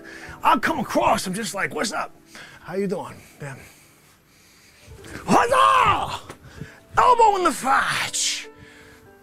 You can't take an elbow in the Facce and say, I'm sorry. They should have respect. Bok choy, let me get some of that. Could I get a pork and chips? I'm looking for chicken. What are we doing over there? Can I get myself? I need some of that really, really terrible octopus. She smells like it. Could I get some to go home? To bring? Give me it in a freaking paper bag. What are we doing? This guy over here. What is this guy doing? Buddy, look at them armpits. This guy smells like Vietnam. The bad time of Vietnam, when they were killing people and they were in the friggin' river. Hey, the rice paddies and stuff. I was there for a little while. The elbow in the Facce. You can't disrespect the Facce. They're disrespecting the Facce. I'm here. I'm here. I don't even have a freaking title. I gotta stand around. I gotta stand around and get no respect. I can't figure. What are we doing? Smelly lady over here. It's the last time I'm coming to this wet market. Oh my goodness, guys. It's the last time I come to this wet market. Oh, I only did one episode at the wet market. I think we have to do another one because that was just classic Facce. My favorite line is when he goes, "You can't disrespect the Facce." Disrespecting the Facce. Like, how freaking hilarious is Dick Facce? I love Facce. You know, Facce's had some moments. I think of all the moments of all the characters on the show, Facce's had the most like crazy moments. We have 3 rap songs as Facce, El Faccerado. We have How Dare You Write a Rap Song called How Dare You, which was crazy awesome. It's on the 2nd album, I think. And then there's a rap song about Sonny. Sonny has his own anthem. That's a crazy one, too. I haven't listened to that one in a little bit. But we have so many different Dick Facce songs. They're like... And then he's also in Mandate This, of course. He comes in for a little cameo to tell people, hold on now a minute. You gonna tell me I gotta do this? Okay, hold on now a minute. Well, you can mandate this. Iggity biggity boo. Yik jack jiggity jew. That's what I'm saying. Yik yak you. I'm gonna neck chop you. Facce. So when Facce goes into a rant, we never know where it's gonna go. So that's a little bit of one. That's one of my favorite bits right there. I think what we have to do now, though, is go into the other winner because we had 2 winners tonight. I don't think I closed. Did I close up the poll yet? I think I did. Did I clean the poll? Let's see. I have to. Okay, let's see. Yeah, I guess I stopped the poll. Okay, so the poll, the winner was Dick Facce, and also Back to the Future, Mark. So I'm playing you. This was yesterday's clip. I'm giving you the link. This is one of the funniest bits because it's a culmination of a lot of stuff. The Back to the Future, Mark, stuff that where I'm like with a cool background and I'm in the future, those are awesome, but they're long. They're like 25, 30 minutes. This is a nice clip right here, and this is called The Mark Della Effect. And Verte knows about this. Verte, just so you know, this is everything that's really going on. Like, you finally get the truth. I know it's like hard. You can't get it here in 2021. When like, if you put any truth out there, they just kind of shade it, you know? I realize, obviously, you guys know this is the age of misinformation. This is the age of skepticism. And that is what they aim to do on every topic now. So whatever there is out there of truth, you'll see it watered down, and then it will start to change, and then you'll see a complete different narrative within a week. This is the game. This is the agenda. It's unfortunate, but that's what's happening. Let's get a laughing. Forget about it all. This is a one-man show here in Manhattan. Freedom Tower. I got it in the background. And look, you can't deal with it. When I was Supermark, I could fly back there and I could just kind of take a nap. I was in the penthouse. Took a little flyeroo. I just wound up in the penthouse. They had the window open. And I was like, oh, I'm going to take a little naparoo here. I looked out the window. Sun was setting. Heard the door. The key went into, I got super hearing. The key went into the lock. And I just very quickly made the bed. Supermark. Made the bed very quickly. Back out the same window. All right. None the wiser. You know what I mean? Like, they had no idea. Yeah, the supermarket was there. Taking a naparoo. Sun was setting. I even washed it quickly. Yeah, and then I flew Mach 7. Dried it. Air dry. Set the bed. By the time he opened the key and flipped the door open, dry. Back on the bed. Supermark. I was actually back right here. By the time he opened the door, when he closed the door to lock it, I was back here talking to you. That's why I'm here now. I did that all in the last 30 seconds. I was there, then I'm back. You guys are like, where'd he go? You didn't even say that, right? Because you thought I was here the whole time. You didn't even see me leave. That's how quick Supermark can fly. Took that nap too. You didn't even know it. It's a power nap. It's a super nap. The super naps are like 3 seconds, and it recharges like the equivalent of your 8-hour sleeping. When you sleep for 8 hours, that's kind of the same thing as me 3 seconds. If I sleep for 5 seconds, holy cow, it's like a 24-hour day for you. And it's like you got you were in college and you got mono and you slept for a full day. Like, that's what happens when I do a 5-second sleeperoo. So you can't. The supermarket's not allowed to sleep. If I fall asleep at all, again, it's just like bear hibernating. Yeah, 3 seconds turns into 30 million years. Like, all of a sudden, they're like, why did he fall asleep again? I don't know. We can't wake him now, though. There's a huge asteroid coming towards the planet. What are we going to do? Call Ben Affleck. Get that stupid head right in the direct path of that asteroid. And you're good to go. You're good. You're going to be safe. The world will just have a lot more dust. You may have issues with, sunlight, and you'll have dust particles around the atmosphere for the next 300 years. But you were saved. You were salvaged by the Affleck head. It's what we all talk about in the history books. Future Mark. That's when I'm Future Mark.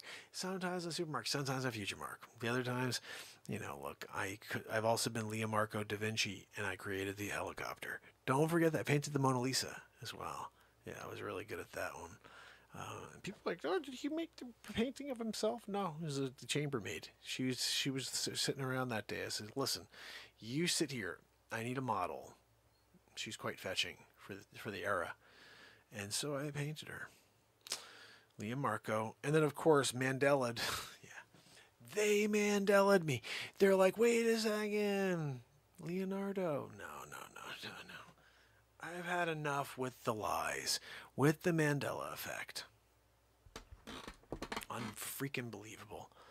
You paint the freaking Sistine Chapel, right? And it's like you get finished with that. You sculpt the David, right? And everybody's like, what a beautiful sculpture. What an amazing ceiling, Michelangelo. And then the history books Mandela you. It's just not right. It's not right. You know, you could be in your room, in your chamber, forget about chambermaids, but you could be in your chamber and you're writing a symphony, the greatest symphony of all time. It's like dun dun dun dun dun dun dun dun, and everybody's like, Wolfgang Amadeus Mozart, that is the most amazing piece ever. Mandela. Future? Yeah, Mozart. What? Are you kidding me? That was, you guys, when do you remember Mozart? Like, I want to know when the changeover, because I can tell you the last time, I have a piece of residual of Mark's art. I'm going to find it. It's somewhere in the back. I'm showing you residual of Mark's art. And you're going to be like, holy cow, Mozart was a lie. Yep. Don't forget it either. You're like, no, Mark's art. And I got the residual to show you. All right. And we're going to do that. We will show you that on the very next episode of Mandela and the Mofo. And Mandela and the Mofo is brought to you by Menon. And if you don't have a product to keep the smell away under your arms, check out the Speed Stick product. It's quite a product that Dick Facce uses, as well as Sonny the Fist. Sonny uses one of their products on his fists in order to keep the smell away. When you have fists that big, you got to keep the odors away, because that can bring in critters and rodents. And he does need to sleep with a golf cup like this.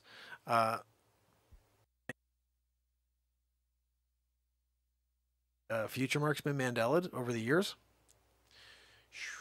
Not a good thing. I mean, it's bad enough that, like, the reason there is a, like, faith in general is because of you.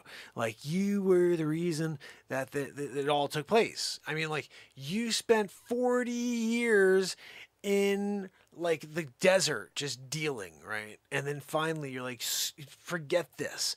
I'm parting the freaking Red Sea. You do. You get all your family, friends through there. They walk through the Red Sea. It's parted. You see on both sides. And it's like, look, there's fish. They're like, how the heck is that person walking through? I was like, where you pass, I shall pass. It's like a Gandalf moment. And we walked through. Every single person in the group, every single one of them was like, thank you so much, Marxists. They all were thankful for what I did. I went up to the top of Mount Sinai. I got the tablets. Yeah, I broke the first set. That's not my bad. I tripped on a rock. I went back up, brought another set of tablets up there. 10 Commandments style. Brought them down to the bottom. Every single person there. Marxists, you are amazing. Thank you so much for bringing us the 10 Commandments. Mandela. History books. What do you guys read now? Yeah, Moses. No, what? Mandela. I'm going to show you a residual of that. I got an ancient script. It was found in the caves of Tenochtitlan. And in these caves there is a scripture that has come to light. It will prove that I am truly Marxist and that there is no such thing as those. They just Mandela'd you. Of course, the worst part, I told you guys this if you didn't know, it was kind of crazy, but you got Mandela'd like the biggest way. Because really, I was also Nelson Mandela, and they Mandela'd you. You don't remember Mandela? I was there. South Africa. I'm fighting apartheid. Mandela. And then everybody's like, Nelson Mandela. What the? You threw Mark and made it man? Unbelievable. Mandela. What do you think? That sounds better than Mark Della? But I was Mark Della. I was Nelson Mandela. I was the one who got on and did the speech. I went to jail. I did the time. And then you changed the name, did a Mandela effect on the Mark Della effect. Sometimes I just can't understand how you guys don't see through the Mark Della. You've been Mark Della. Sometimes you really have to look close to see it, you know. You'll be like, wait a second, was I just Mark Della? Yeah, you were. I'm taking it back. I'm taking it back. Everybody's out there. I got to call Brian Staveley. Brian Staveley's got to come on the show so I can remind him that he's been Mark Della'd. He'll be like, what are you talking about? I've been telling everybody they've been Mandela. No, you should be telling everybody they've been Mark Della'd. And then they'll be like, I get it. I remember Mark Della. Nelson Mandela, the greatest orator in the history of South Africa. I was passionate for my people, and I got Mark Della'd by a future. The future that decided that Mark Della was too much of a powerful figure, and they needed to kind of like just dumb it down and make it feel a little bit less aggressive. So they made it Mandela instead of Mark Della. Mark Della's more like, right? Mandela is kind of like, I want to go out and hang out and have a beer, you know? And that's a different feeling. You got to make sure you keep cool, and that's what they were doing. Like, look, we don't want to rile people up. If we go Mark Della, they're gonna be like, let's go pitchforks in the streets. You know what I mean? So Mandela, I guess I sort of get it, but it's me. Like, seriously, Mark Della'd.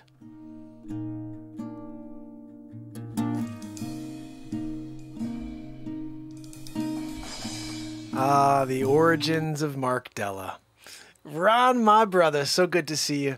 Yes, Ed was a good man. He was very, very generous with his time to come on here 3 times to talk to some guy who's in his basement for 900 plus days. But he had some very kind words for me, inspirational words. So hopefully he's on to a better place, or he's able to regenerate into something. Or I'm not sure. Who knows what the heck happens afterwards. But he got to live a serious life here. 91 years is unbelievable. I always think that if you can get into the 90s, God bless, good for you. You got to live a serious life, you know?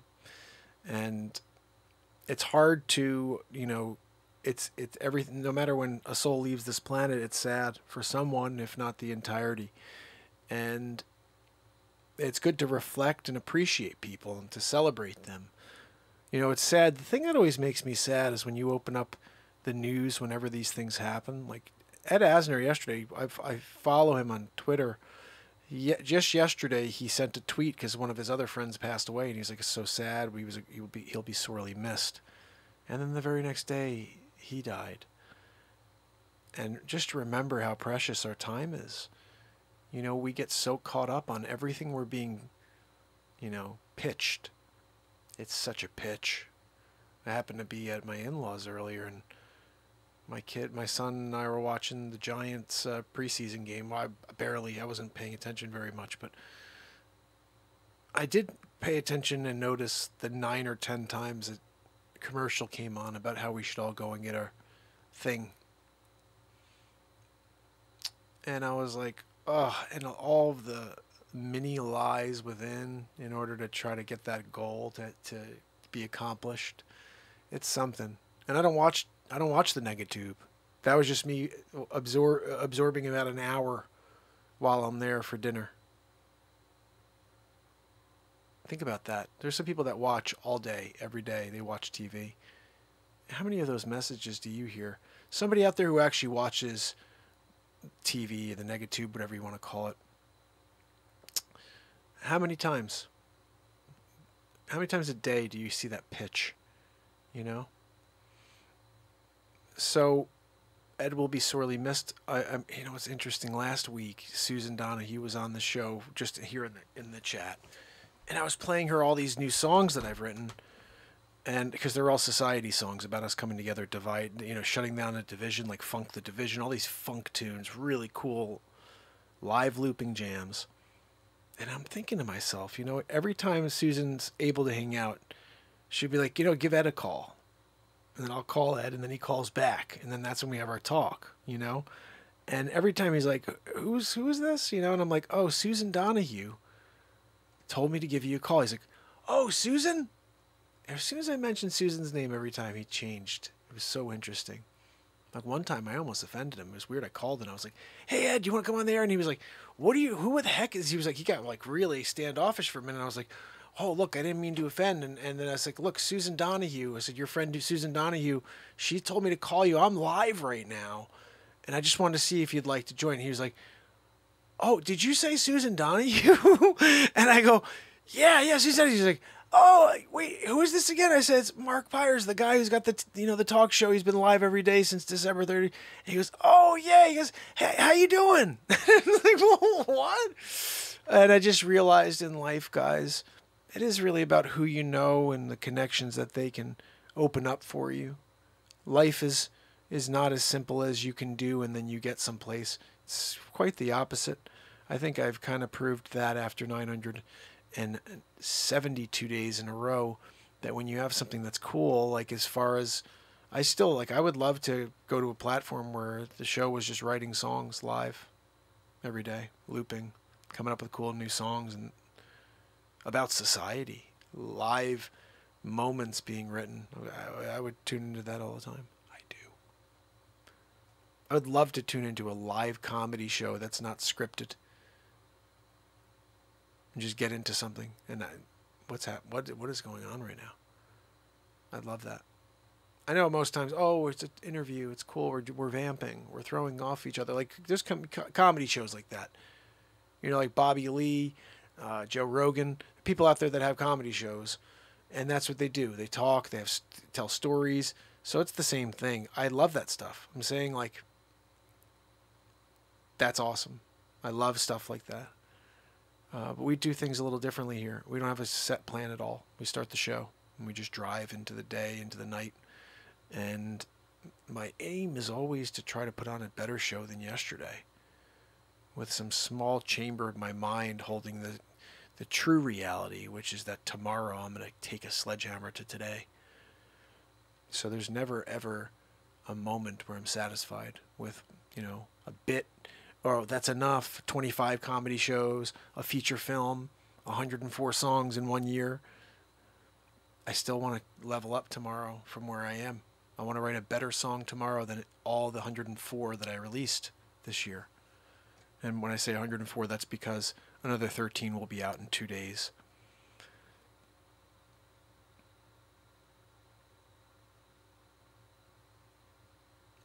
Guys, there's one reality that we can't get away from. That one day, and I hope it's in a very, very long time when I'm 90 plus years old, but one day there's going to be a message that goes out, whether it's to my immediate family, to the Renaissance family, in a newspaper, to the town, or whatever. And there is no more tomorrow. Like my friend Ned Asner. And with that reality in place, that's not something you can change. That is set in stone. Someplace in the future, but it's there. When that day comes, there won't be a regret in me at all, as far as, did I create enough? Did I leave enough for the world? I know I'm leaving everything I can, and more. We all have a mission to accomplish while we're here. Mine just happens to be put this world back together when it's about to die. And that's the hardest one of all. You could take a topic. You could take a situation that's small. Educate yourself on it. And give information to people and be the guy, right?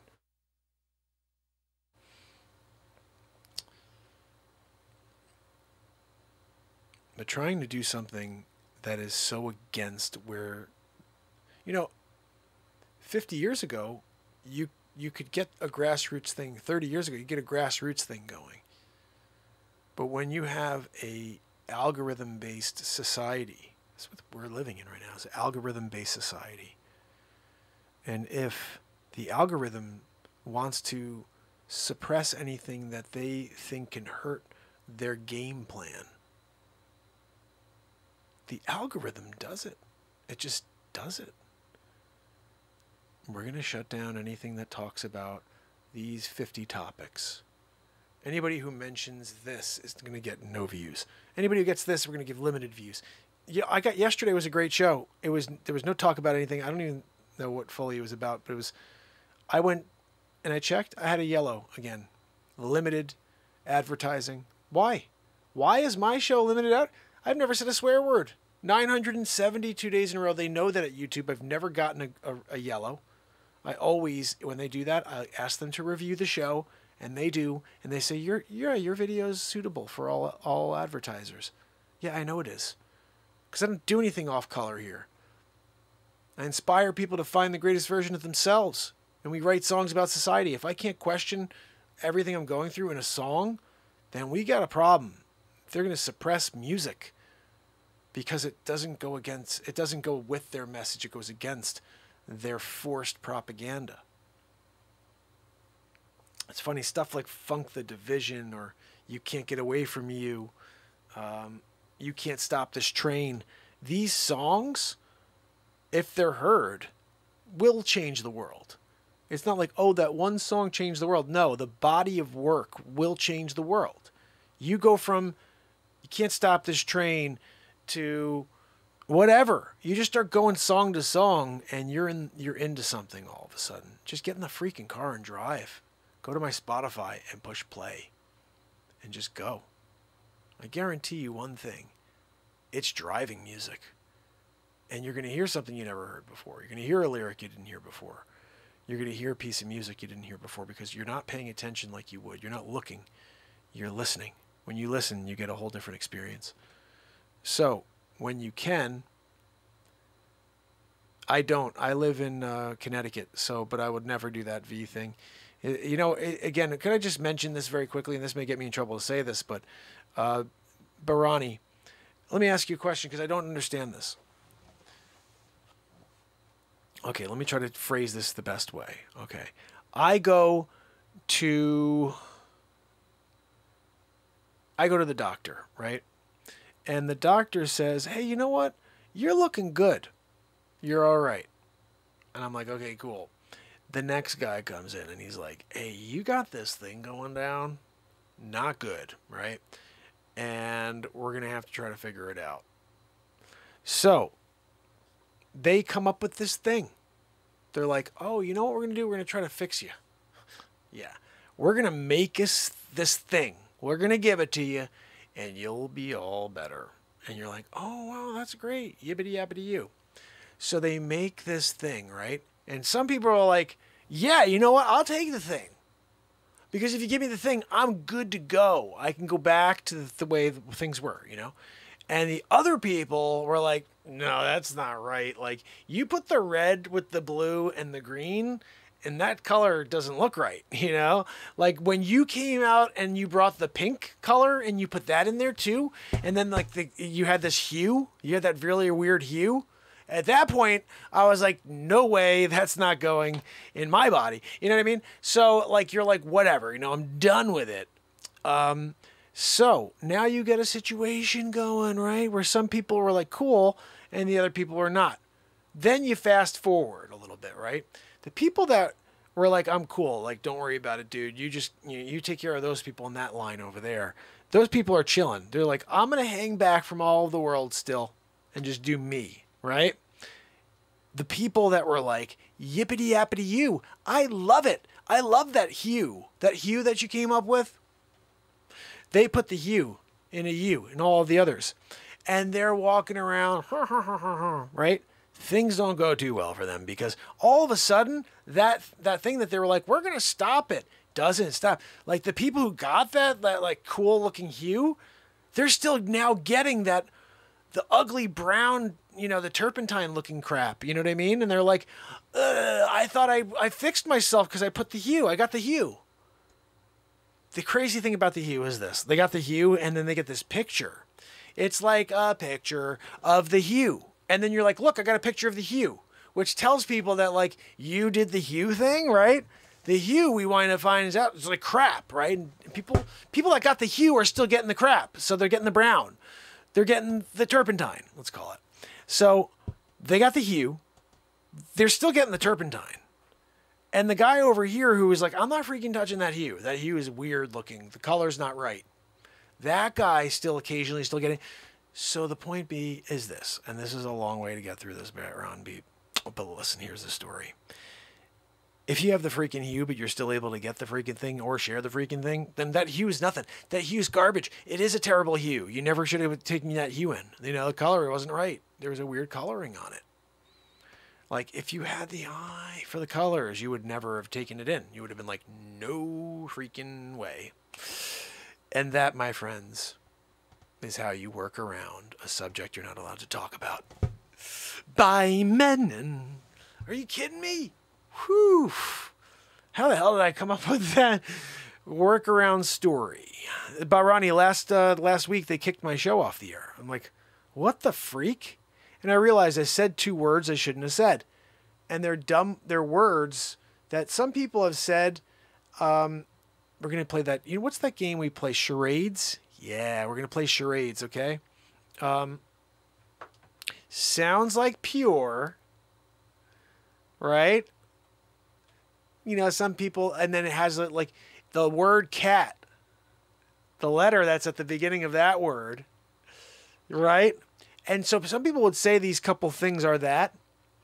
And if you mention those words, then you get booted. It's like, what? Are you serious? Talk about the lack of free voice in 2021. We're going to stop you from saying what you want to say or questioning the narrative, questioning what you think, you know, what you think you know, and what we're not allowing you to talk about this. And if you tell people, like, the weird thing is this, what happened to a time where people could say what the freak they want and you could decide whether or not you want to listen to it or not? When they started trying to force you to listen to a certain thing and that anything else that wasn't like that needed to be shut down, that was the red flag above all. That was the red flag above all for the guy, for me, who didn't like the hue. That hue did not look right.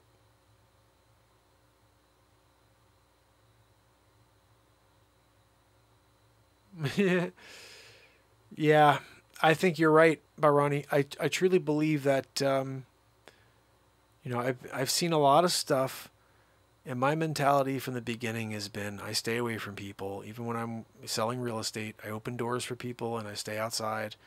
I don't shake hands with people, fist pump some people. If I wash my hands. I don't have a problem continuing that type of existence. I do have a problem falsely being led in a direction to do something that they say is good, only to find out, well, you know what, you're going to have to do it again and again, again, again, again. And that's the thing I have a hard time with, you know. Remember, I always say too, like, a first generation of any product is the crap product. It's always crap. The intention is there. Oh, we want to try to, but then, like, a lot of things go wrong. Oh, we didn't know that. We needed to have a test run first. We figured it out. I used the battery powered car, you know, as the example last time.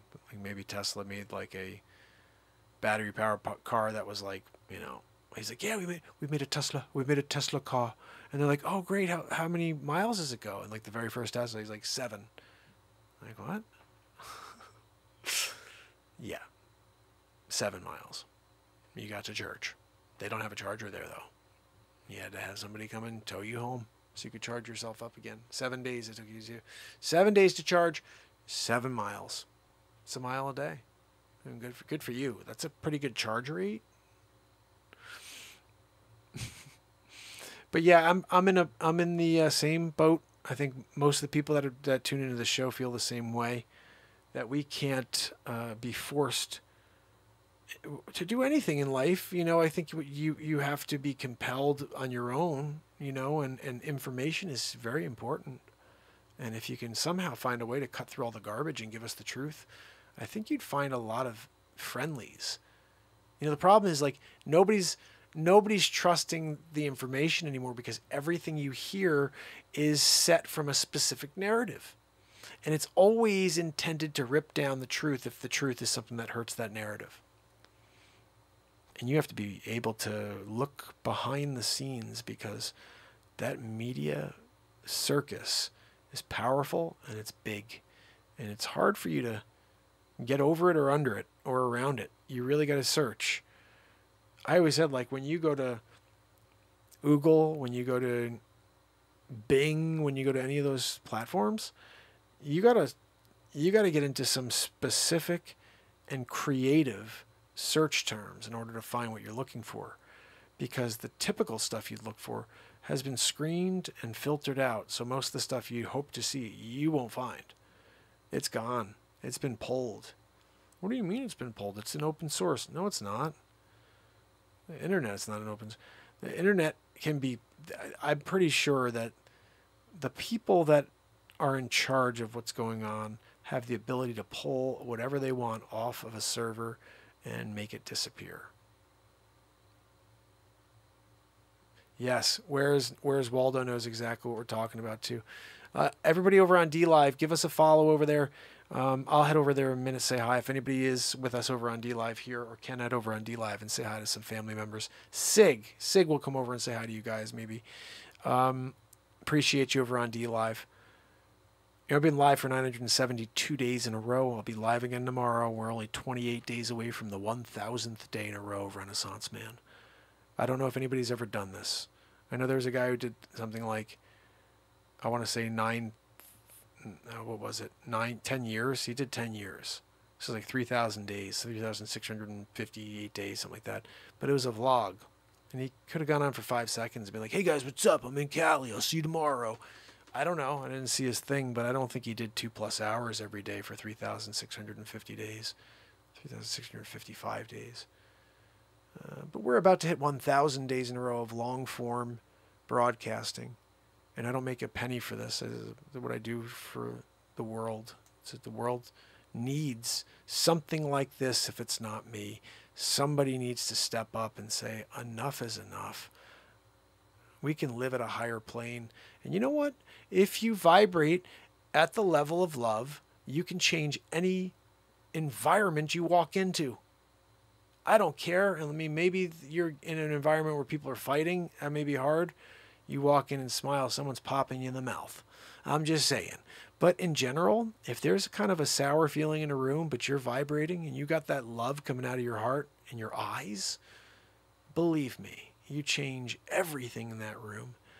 So, with the same exercise in mind, if you get taken down by the negativity of this world and you walk into any room with that negativity coming out of your heart and soul and out of your eyes and out of your face, you will change the room as well to a negative feeling, a negative force. It's only going to take you lower than you want to be.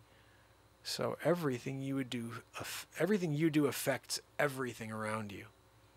It's really crazy, and it's also quite beautiful at the same time if you could figure out how to harness that power. And I don't know how to harness everything. A lot of the things I say here are meant to be said, but I don't know I'm going to say them. Like, I want you to clearly understand that the information that comes out of my mouth hasn't been read in a book. It's not something that I read when I was 18 years old and I'm now regurgitating it and speaking it. These are moments that come out of the purity of this universe.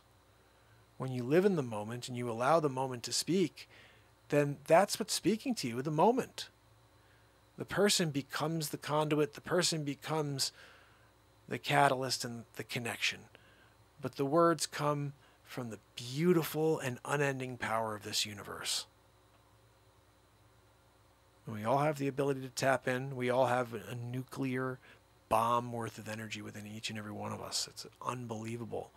How do we tap into that power and utilize it? How do we share it with those around us?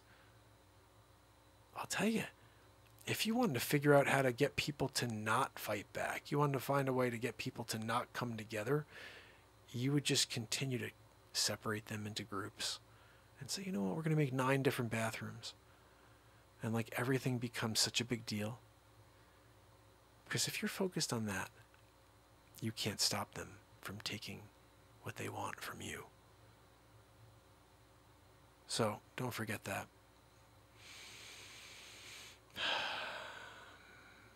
That's the reality of life. They're stealing our soul day by day. You know, the weird thing is, the evil of this world has this weird twisted mentality that if they can distract you and they steal your life away from you, and they steal your life force energy away from you by having you focus on the lies of this world and literally not completing your purpose on this planet, which is to accomplish something. You're not meant to put your feet up on the couch. I'm not meant to go upstairs and drop my 120-inch screen and throw on a movie every night like I did when I was married for 10 years before I decided to start this show. I haven't done that in forever. And it's a beautiful image. Like this screen, you're at a movie theater. I have a movie theater upstairs, and I never ever watch it anymore. It's because I'm accomplishing my purpose. And I hope you'll do the same. I hope you'll start searching within instead of looking at those around you and comparing yourself to those. You know, that whether they're like you or not, the reality is if somebody is like you, it doesn't mean they can bring what you bring to the table. But you'll never find it out if you're afraid to fail.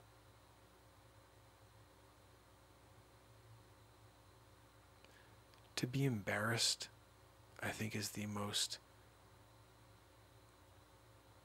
gut-wrenchingly, like, paralyzing fear. Oh, I'm going to try this and embarrass myself.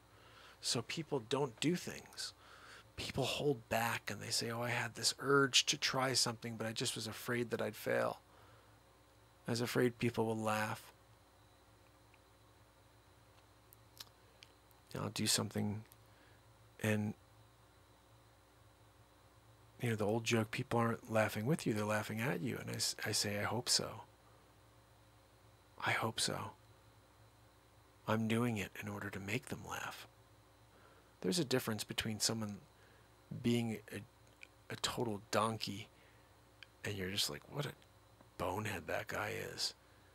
Or someone whose intention is to get you to distract from the garbage, the lies, the darkness, and show up here and say, you know what, isn't it interesting that there's a man who's got 3 young kids, married, real estate agent, and he's willing to disconnect from the gravity of all that weight to show up here every day and be a child for us.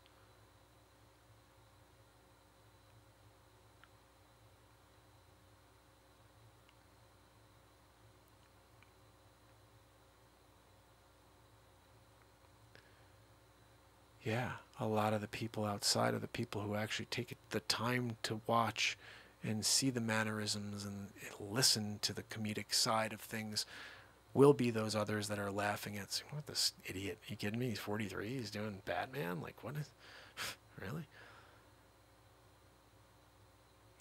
The thing is, it's me. And if someone asks me someday, hey, what do you think about the fact that 3 million people laughed at the fact that you did this, and they were like, what an idiot that you put a Batman outfit on? My response would simply be, it made me happy. I laughed. And the people that we connected with at that time were able to forget about the terrible world they lived in for that moment. So was it worth it? Yes, it's always worth it.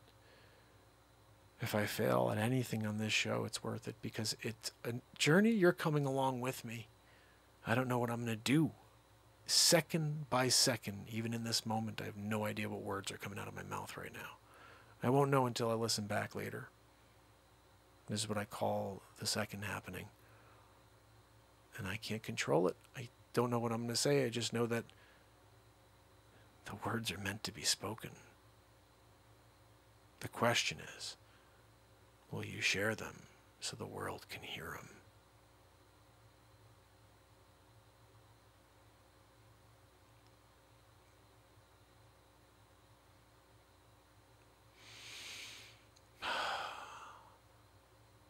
Another awesome show.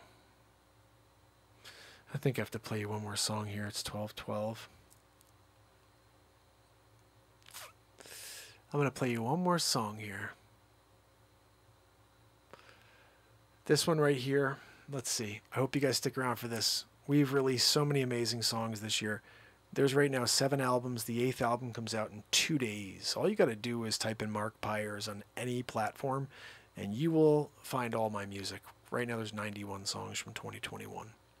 In a few days, we'll be up to 104 songs. So, with that in mind, I just want to say something to you. No matter what,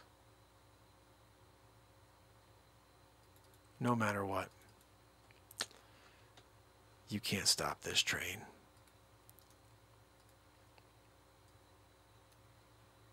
I just gave you the link. Hope you enjoy it. 3, 2, 1, go. Now $400 less. The original Peloton bike.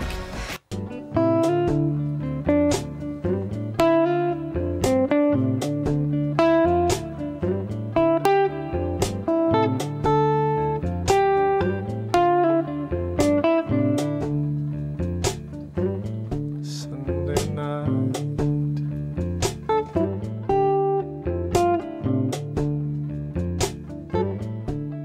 Cool air surrounds me.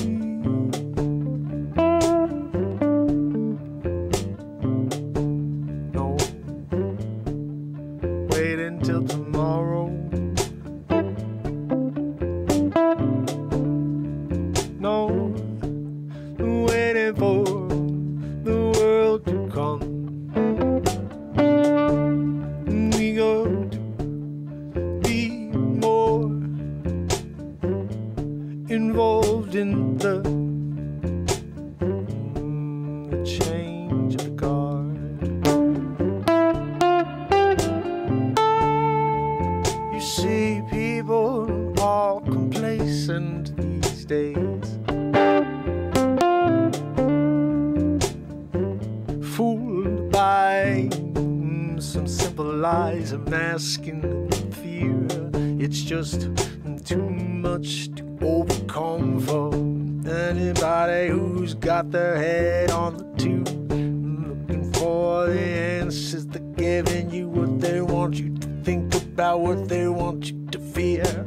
Oh, you ain't gonna clear your mind unless you come and join me.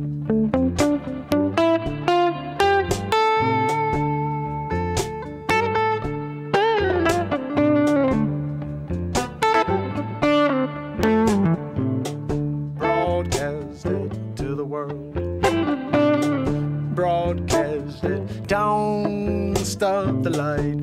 Broadcasted. We can change it all. Broadcast through the darkness, shoot the light.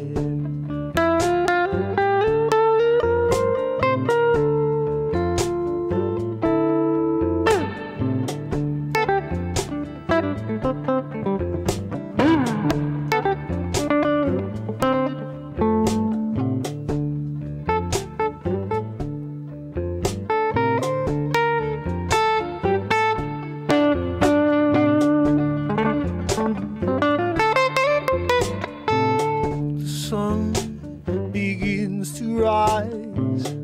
You can see the landscape change. Oh, no, the darkness changes. It all runs away. One by one, day by day. Gonna write one song each day, at least, maybe 2. 5, 10, who knows? Who knows where this train's going? I can't figure it out. Just push that gear forward. We're going all day, we're going all night, we're going all year, we're going all life. There's no stopping where this train goes. All we got to do is let the life roll. Don't you know? You got to do what you can to get it out though.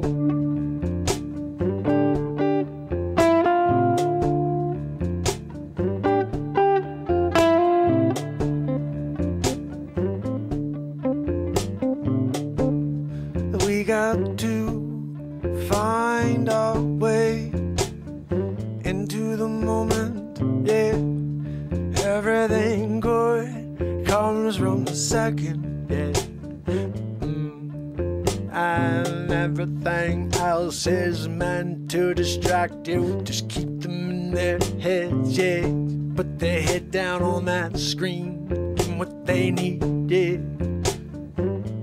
Keep them away from their uniqueness. If they find it, we're in big trouble, so got to keep them under mind control. Broadcasted to the world. Broadcasted, don't stop the light. Broadcasted, we can change it all. Broadcast through the darkness, shoot the light.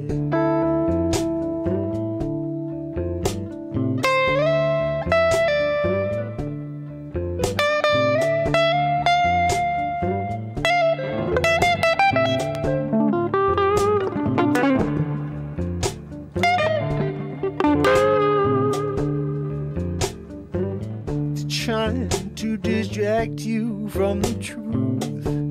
They're trying to tell you what is true. They got you hooked, yeah. They got you thinking what they're saying is true. But you know deep inside of you, if you look, if you feel, if you search your soul, you'd say there's no way they got my back, no. They're trying to take me down, yeah. I gotta stand on my own. That's what it takes. I don't need anything you see from you or Dr. Fauci. Shut down since the world changed, yeah. We're all sitting at home, got masks on, trying to stay safe. We don't wanna go down, we can't.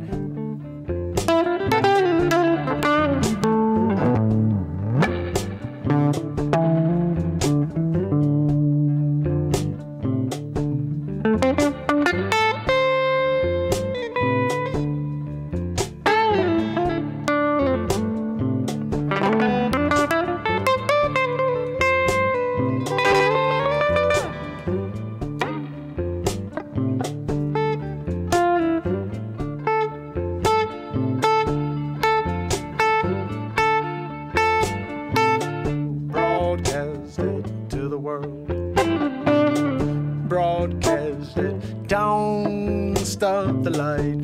Broadcasted, we can change it all. Broadcast through the darkness, shoot the light.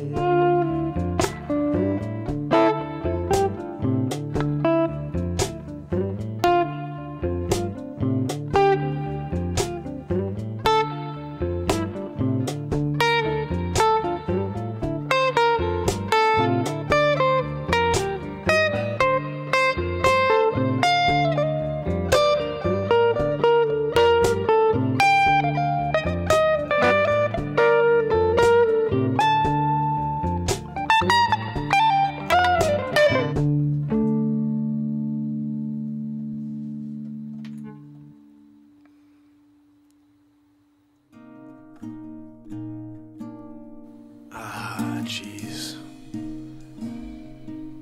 I don't know why that thing gets all washed out. You know, I copy and paste it from video to video, and something happens. It gets generation to generation. It gets lighter. It's weird. But anyway, I do want to say thank you to each and every one of you. We had a great show tonight. It is 12:21, and officially 2 hours, 20 minutes into this show, And it was another killer show. I'm thinking to myself, geez, we have to... I got to go in. There's a lot of comedy stuff at the beginning. And then I think I'm going to drop that rant. But then I'm thinking to myself, while I'm thinking of this, I'm like, the other day we had a Spider-Mark bit that has to still be released. We had a Joanne bit when Joanne has an oversized heart. That one you don't want to miss that one. That one's a... And then we had one more bit, I think. I'm working on this song right now. Let's just listen to this, guys. You have no idea what I'm dealing with. I have to somehow edit this down. Hold on. Ready? Just tell me you're not excited to hear this when I get to this.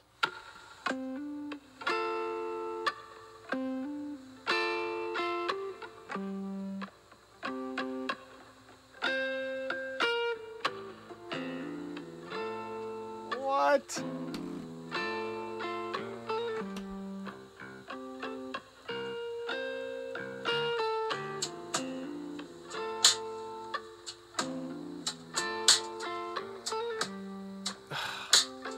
I wanted to have this ready for this album, but I think it's going to have to be for next month.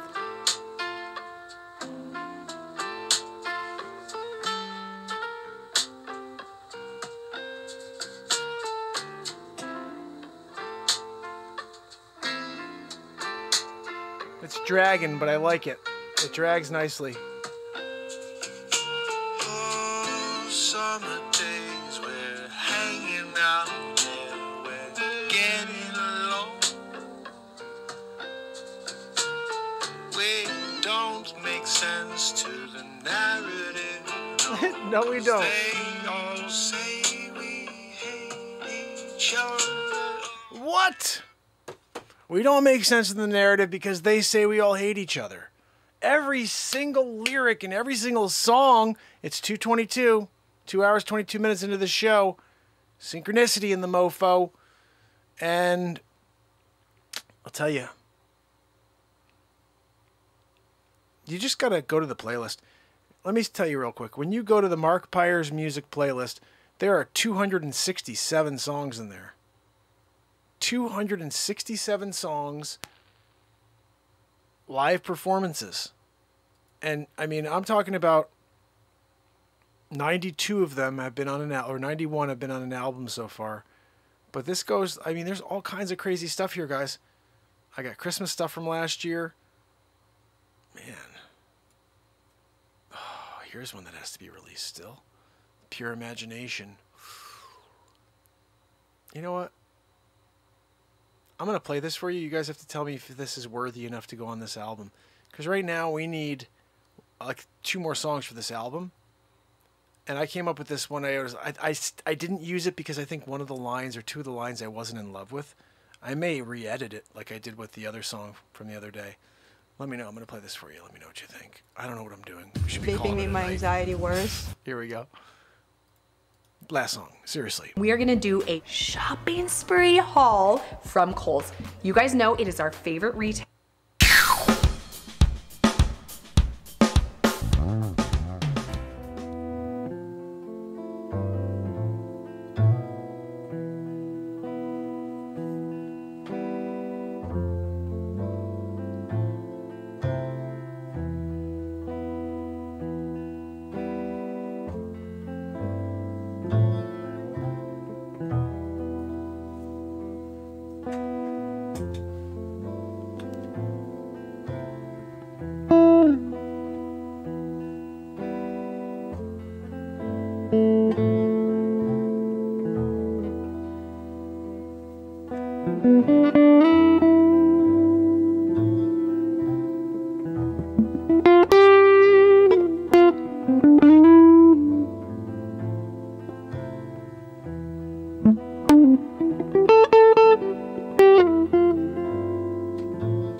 world of your imagination. Before your eyes, you'll be fried. Don't worry, just take the shot and everything will be fine. Who cares if we look back and say we got it wrong? Come with me for a ride, a pure expectation for light and love and music, make you feel inside.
I think that the reason why I didn't put that on is it drags, you know, it's long.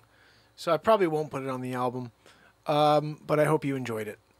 I will say we are definitely in the middle of a crazy long show on a Sunday night. We all have a work day tomorrow, I imagine. My kids start school tomorrow. How crazy is that? Summer's over. I used to hate that. That was the worst, right? The last day of summer. I felt that for my kids today when they were going to sleep. You know? Last day of summer.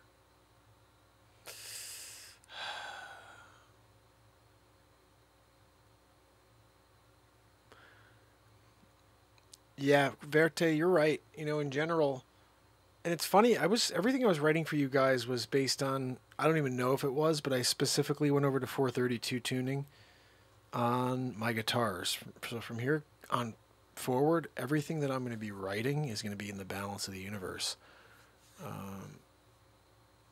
And I you know, again, I can't explain things like help them find the light. You know, like, what the freak? And it's the same week that we lost 13 brave souls and our family friend, Ed Asner. Why do I got a hair? There we go, thanks. Freaking hair hanging down on my fotch. But we had an Ed Asner situation happen, and it's very sad. He's our brother.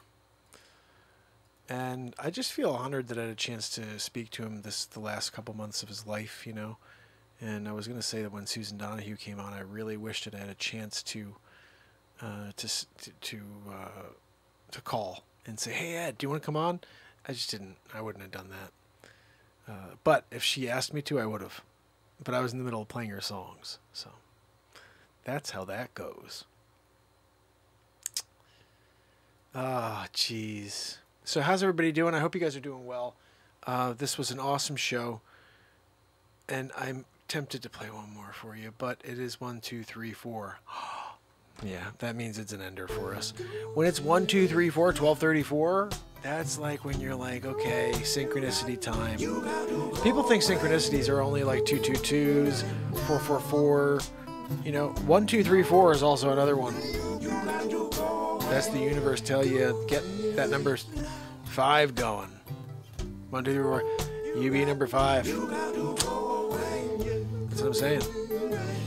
So, the song we did yesterday is called Let It Flow. We're going away now, Jacqueline. Verte, thank you, my friend. You know, I'll tell you something very quick. Oh, jeez, this show never ends. When I was younger, I used to look at auras. And if you ever want to figure out how to look at an aura, it's pretty simple. Just have somebody that you can focus on stand in front of a white wall. You know, a lit up room and with a white wall. And if you stand away from that person and you allow your eyes to kind of lose focus, and you know when you're looking at something close, you can kind of cross your eyes a little and get it to get fuzzy. Allow it to get fuzzy and you will see the energy field of the person you're looking at. And if you really start looking closely, you'll see the color of their energy field. And I used to see them, and I used to say to myself, okay, if I ever see a black one or a red one, I'm running. I remember being at a event for some crazy talent thing when I was like 18 years old. First time I ever did one of these things when I was 18. First time I went and tried acting, anything like this. And I saw a red aura. And I was like, I'm out of here. The craziest thing about it is the dude was smiling. He seemed like really friendly. So I was like, this is freaking odd. I always said if I saw a red aura, it was like the devil. May have been devil in disguise over there. But I stopped doing that. Here's an interesting story. I had a friend, and this is what we go back to earlier. I had a friend who was like, started going around and telling people like, oh, Mark's crazy. He's like looking at auras and like talking nuts. And not that I mean like people, I mean like friends, like we went to high school with. And I allowed that to affect me and stop me from my mission to continue forward back then. I met a talent agent when I was 18 from college. I met this girl. She was doing modeling work for, she was like, I'm making $1,500 an hour. I was like, what? I could do that. What do I do? She's like, oh, come and meet Peggy. I went to see Peggy. Upstate Connecticut at a diner. I'm sitting there with Peggy. And within 3 minutes, she told me everything about myself. Oh, you know, this, that, another thing. I was like, how do you know? She goes, I'm a psychic. I said, what? She goes, yeah, and you are too. I said, huh? She goes, yeah, but only if you focus in on it. If you don't, it will get weaker as you get older. but if you focus in on it, it's going to get very strong. And I said, all right. I said, I just don't understand. And she said a lot of crazy stuff that's come true. I never saw her again after that event. But she was something, and she had a gift, I'll tell you. And I realized that I stopped connecting to it after my friend went and talked crap. And eventually, when I realized I don't care what anybody thinks in this world, I'm going to express myself. And the only way that I could truly be happy is to express myself. The way I will absolutely not be happy is if I listen to the way other people think and what their thoughts are of me. They have no idea what I'm thinking in my head. They have no idea how my heart feels about them or anybody else. They're creating a judgment based on some thing they heard or an angle that was pitched at them. I've had a couple of family members on this show be like, oh, I thought you were mad at me, or this happened, X, Y, or Z happened, and I heard this. I'm like, what? Don't you watch the show? Like, I've done nothing but shared my heart and soul with this planet for 972 days in a row. It's just love. This is just straight truth right now. If anybody ever talks smack and says, oh, Mark said X about you, or they're lying. I have nothing but love for every person that tunes into this platform and for every person that doesn't. There's a difference between the unconditional love that this show provides and the unconditional love that some religions provide. It's not unconditional. This one is. So, all are welcome. Share it. Let people know we're here. And just keep your eyes open. If you're aware of what's happening, then you'll be prepared. And you gotta be prepared. That's what I was saying with Sig earlier. My brother Sig was like, buddy, you got like a piece of land that you can work with. Go and plant some stuff. Go vegetable it. Do your thing. How about you put some friggin' pigs in the backyard. Get some chickens. Turn it into a little baby farm. Not baby farm, but like, you know, a little small farm. Like a mini farm. I liked it. I'm farming it. Oh, look, I'm Farmer John. It's Farmer Mark. Old Mark Donald. Old Mark Donald? You didn't know that, Old Mark Donald? Old Mark Donald. Old Mark Donald had a farm. Yeah. They stole that from me too, Mark Dellid. You know, you get to a point where you're like old Mark Della, when you're like old Mark Donald, and they take it from you. We're calling old McDonald. Excuse me? You're going to call it old McDonald? After all the work I did? What, a duck here? A moo there. Here a moo, here a duck. Everywhere a moo duck. We're giving it away to McDonald. You went to some generic name like McDonald. I see. No, I understand how you're working now. To you, it's about keeping the status quo. You want to make sure that the people out there don't feel like they're not included. I get it. This is a non-exclusive. You want to make sure people get it. Old Mark Donald, stolen away to history. Mark Dellid. When you get Mark Dellid and you're old Mark Donald, bad combo. Bad combo. Oh, man, I'm tired. The most random stuff comes out of me when we're tired. Like old Mark Donald. E-I-E-I-O. You're not going to E-I-E-I-O it? Oh, my goodness. Oh, goodness, guys. So, famine friends, until we do it all over tomorrow. For day 973 in a row. Anna Treos, Bradley Smith, Sydney, Enlightenment, Jacqueline Grace, Pamela Swan, Verte, my friend, and Ron, my brother, who may still be out there too. Anybody else who may be out there, say goodnight or forever hold your peace. Bradley Smith, I see you, brother. And until tomorrow, it's Mark Pires. And it's Renaissance, man. I love you guys. I'll see you tomorrow. You got to go away. You got to go away.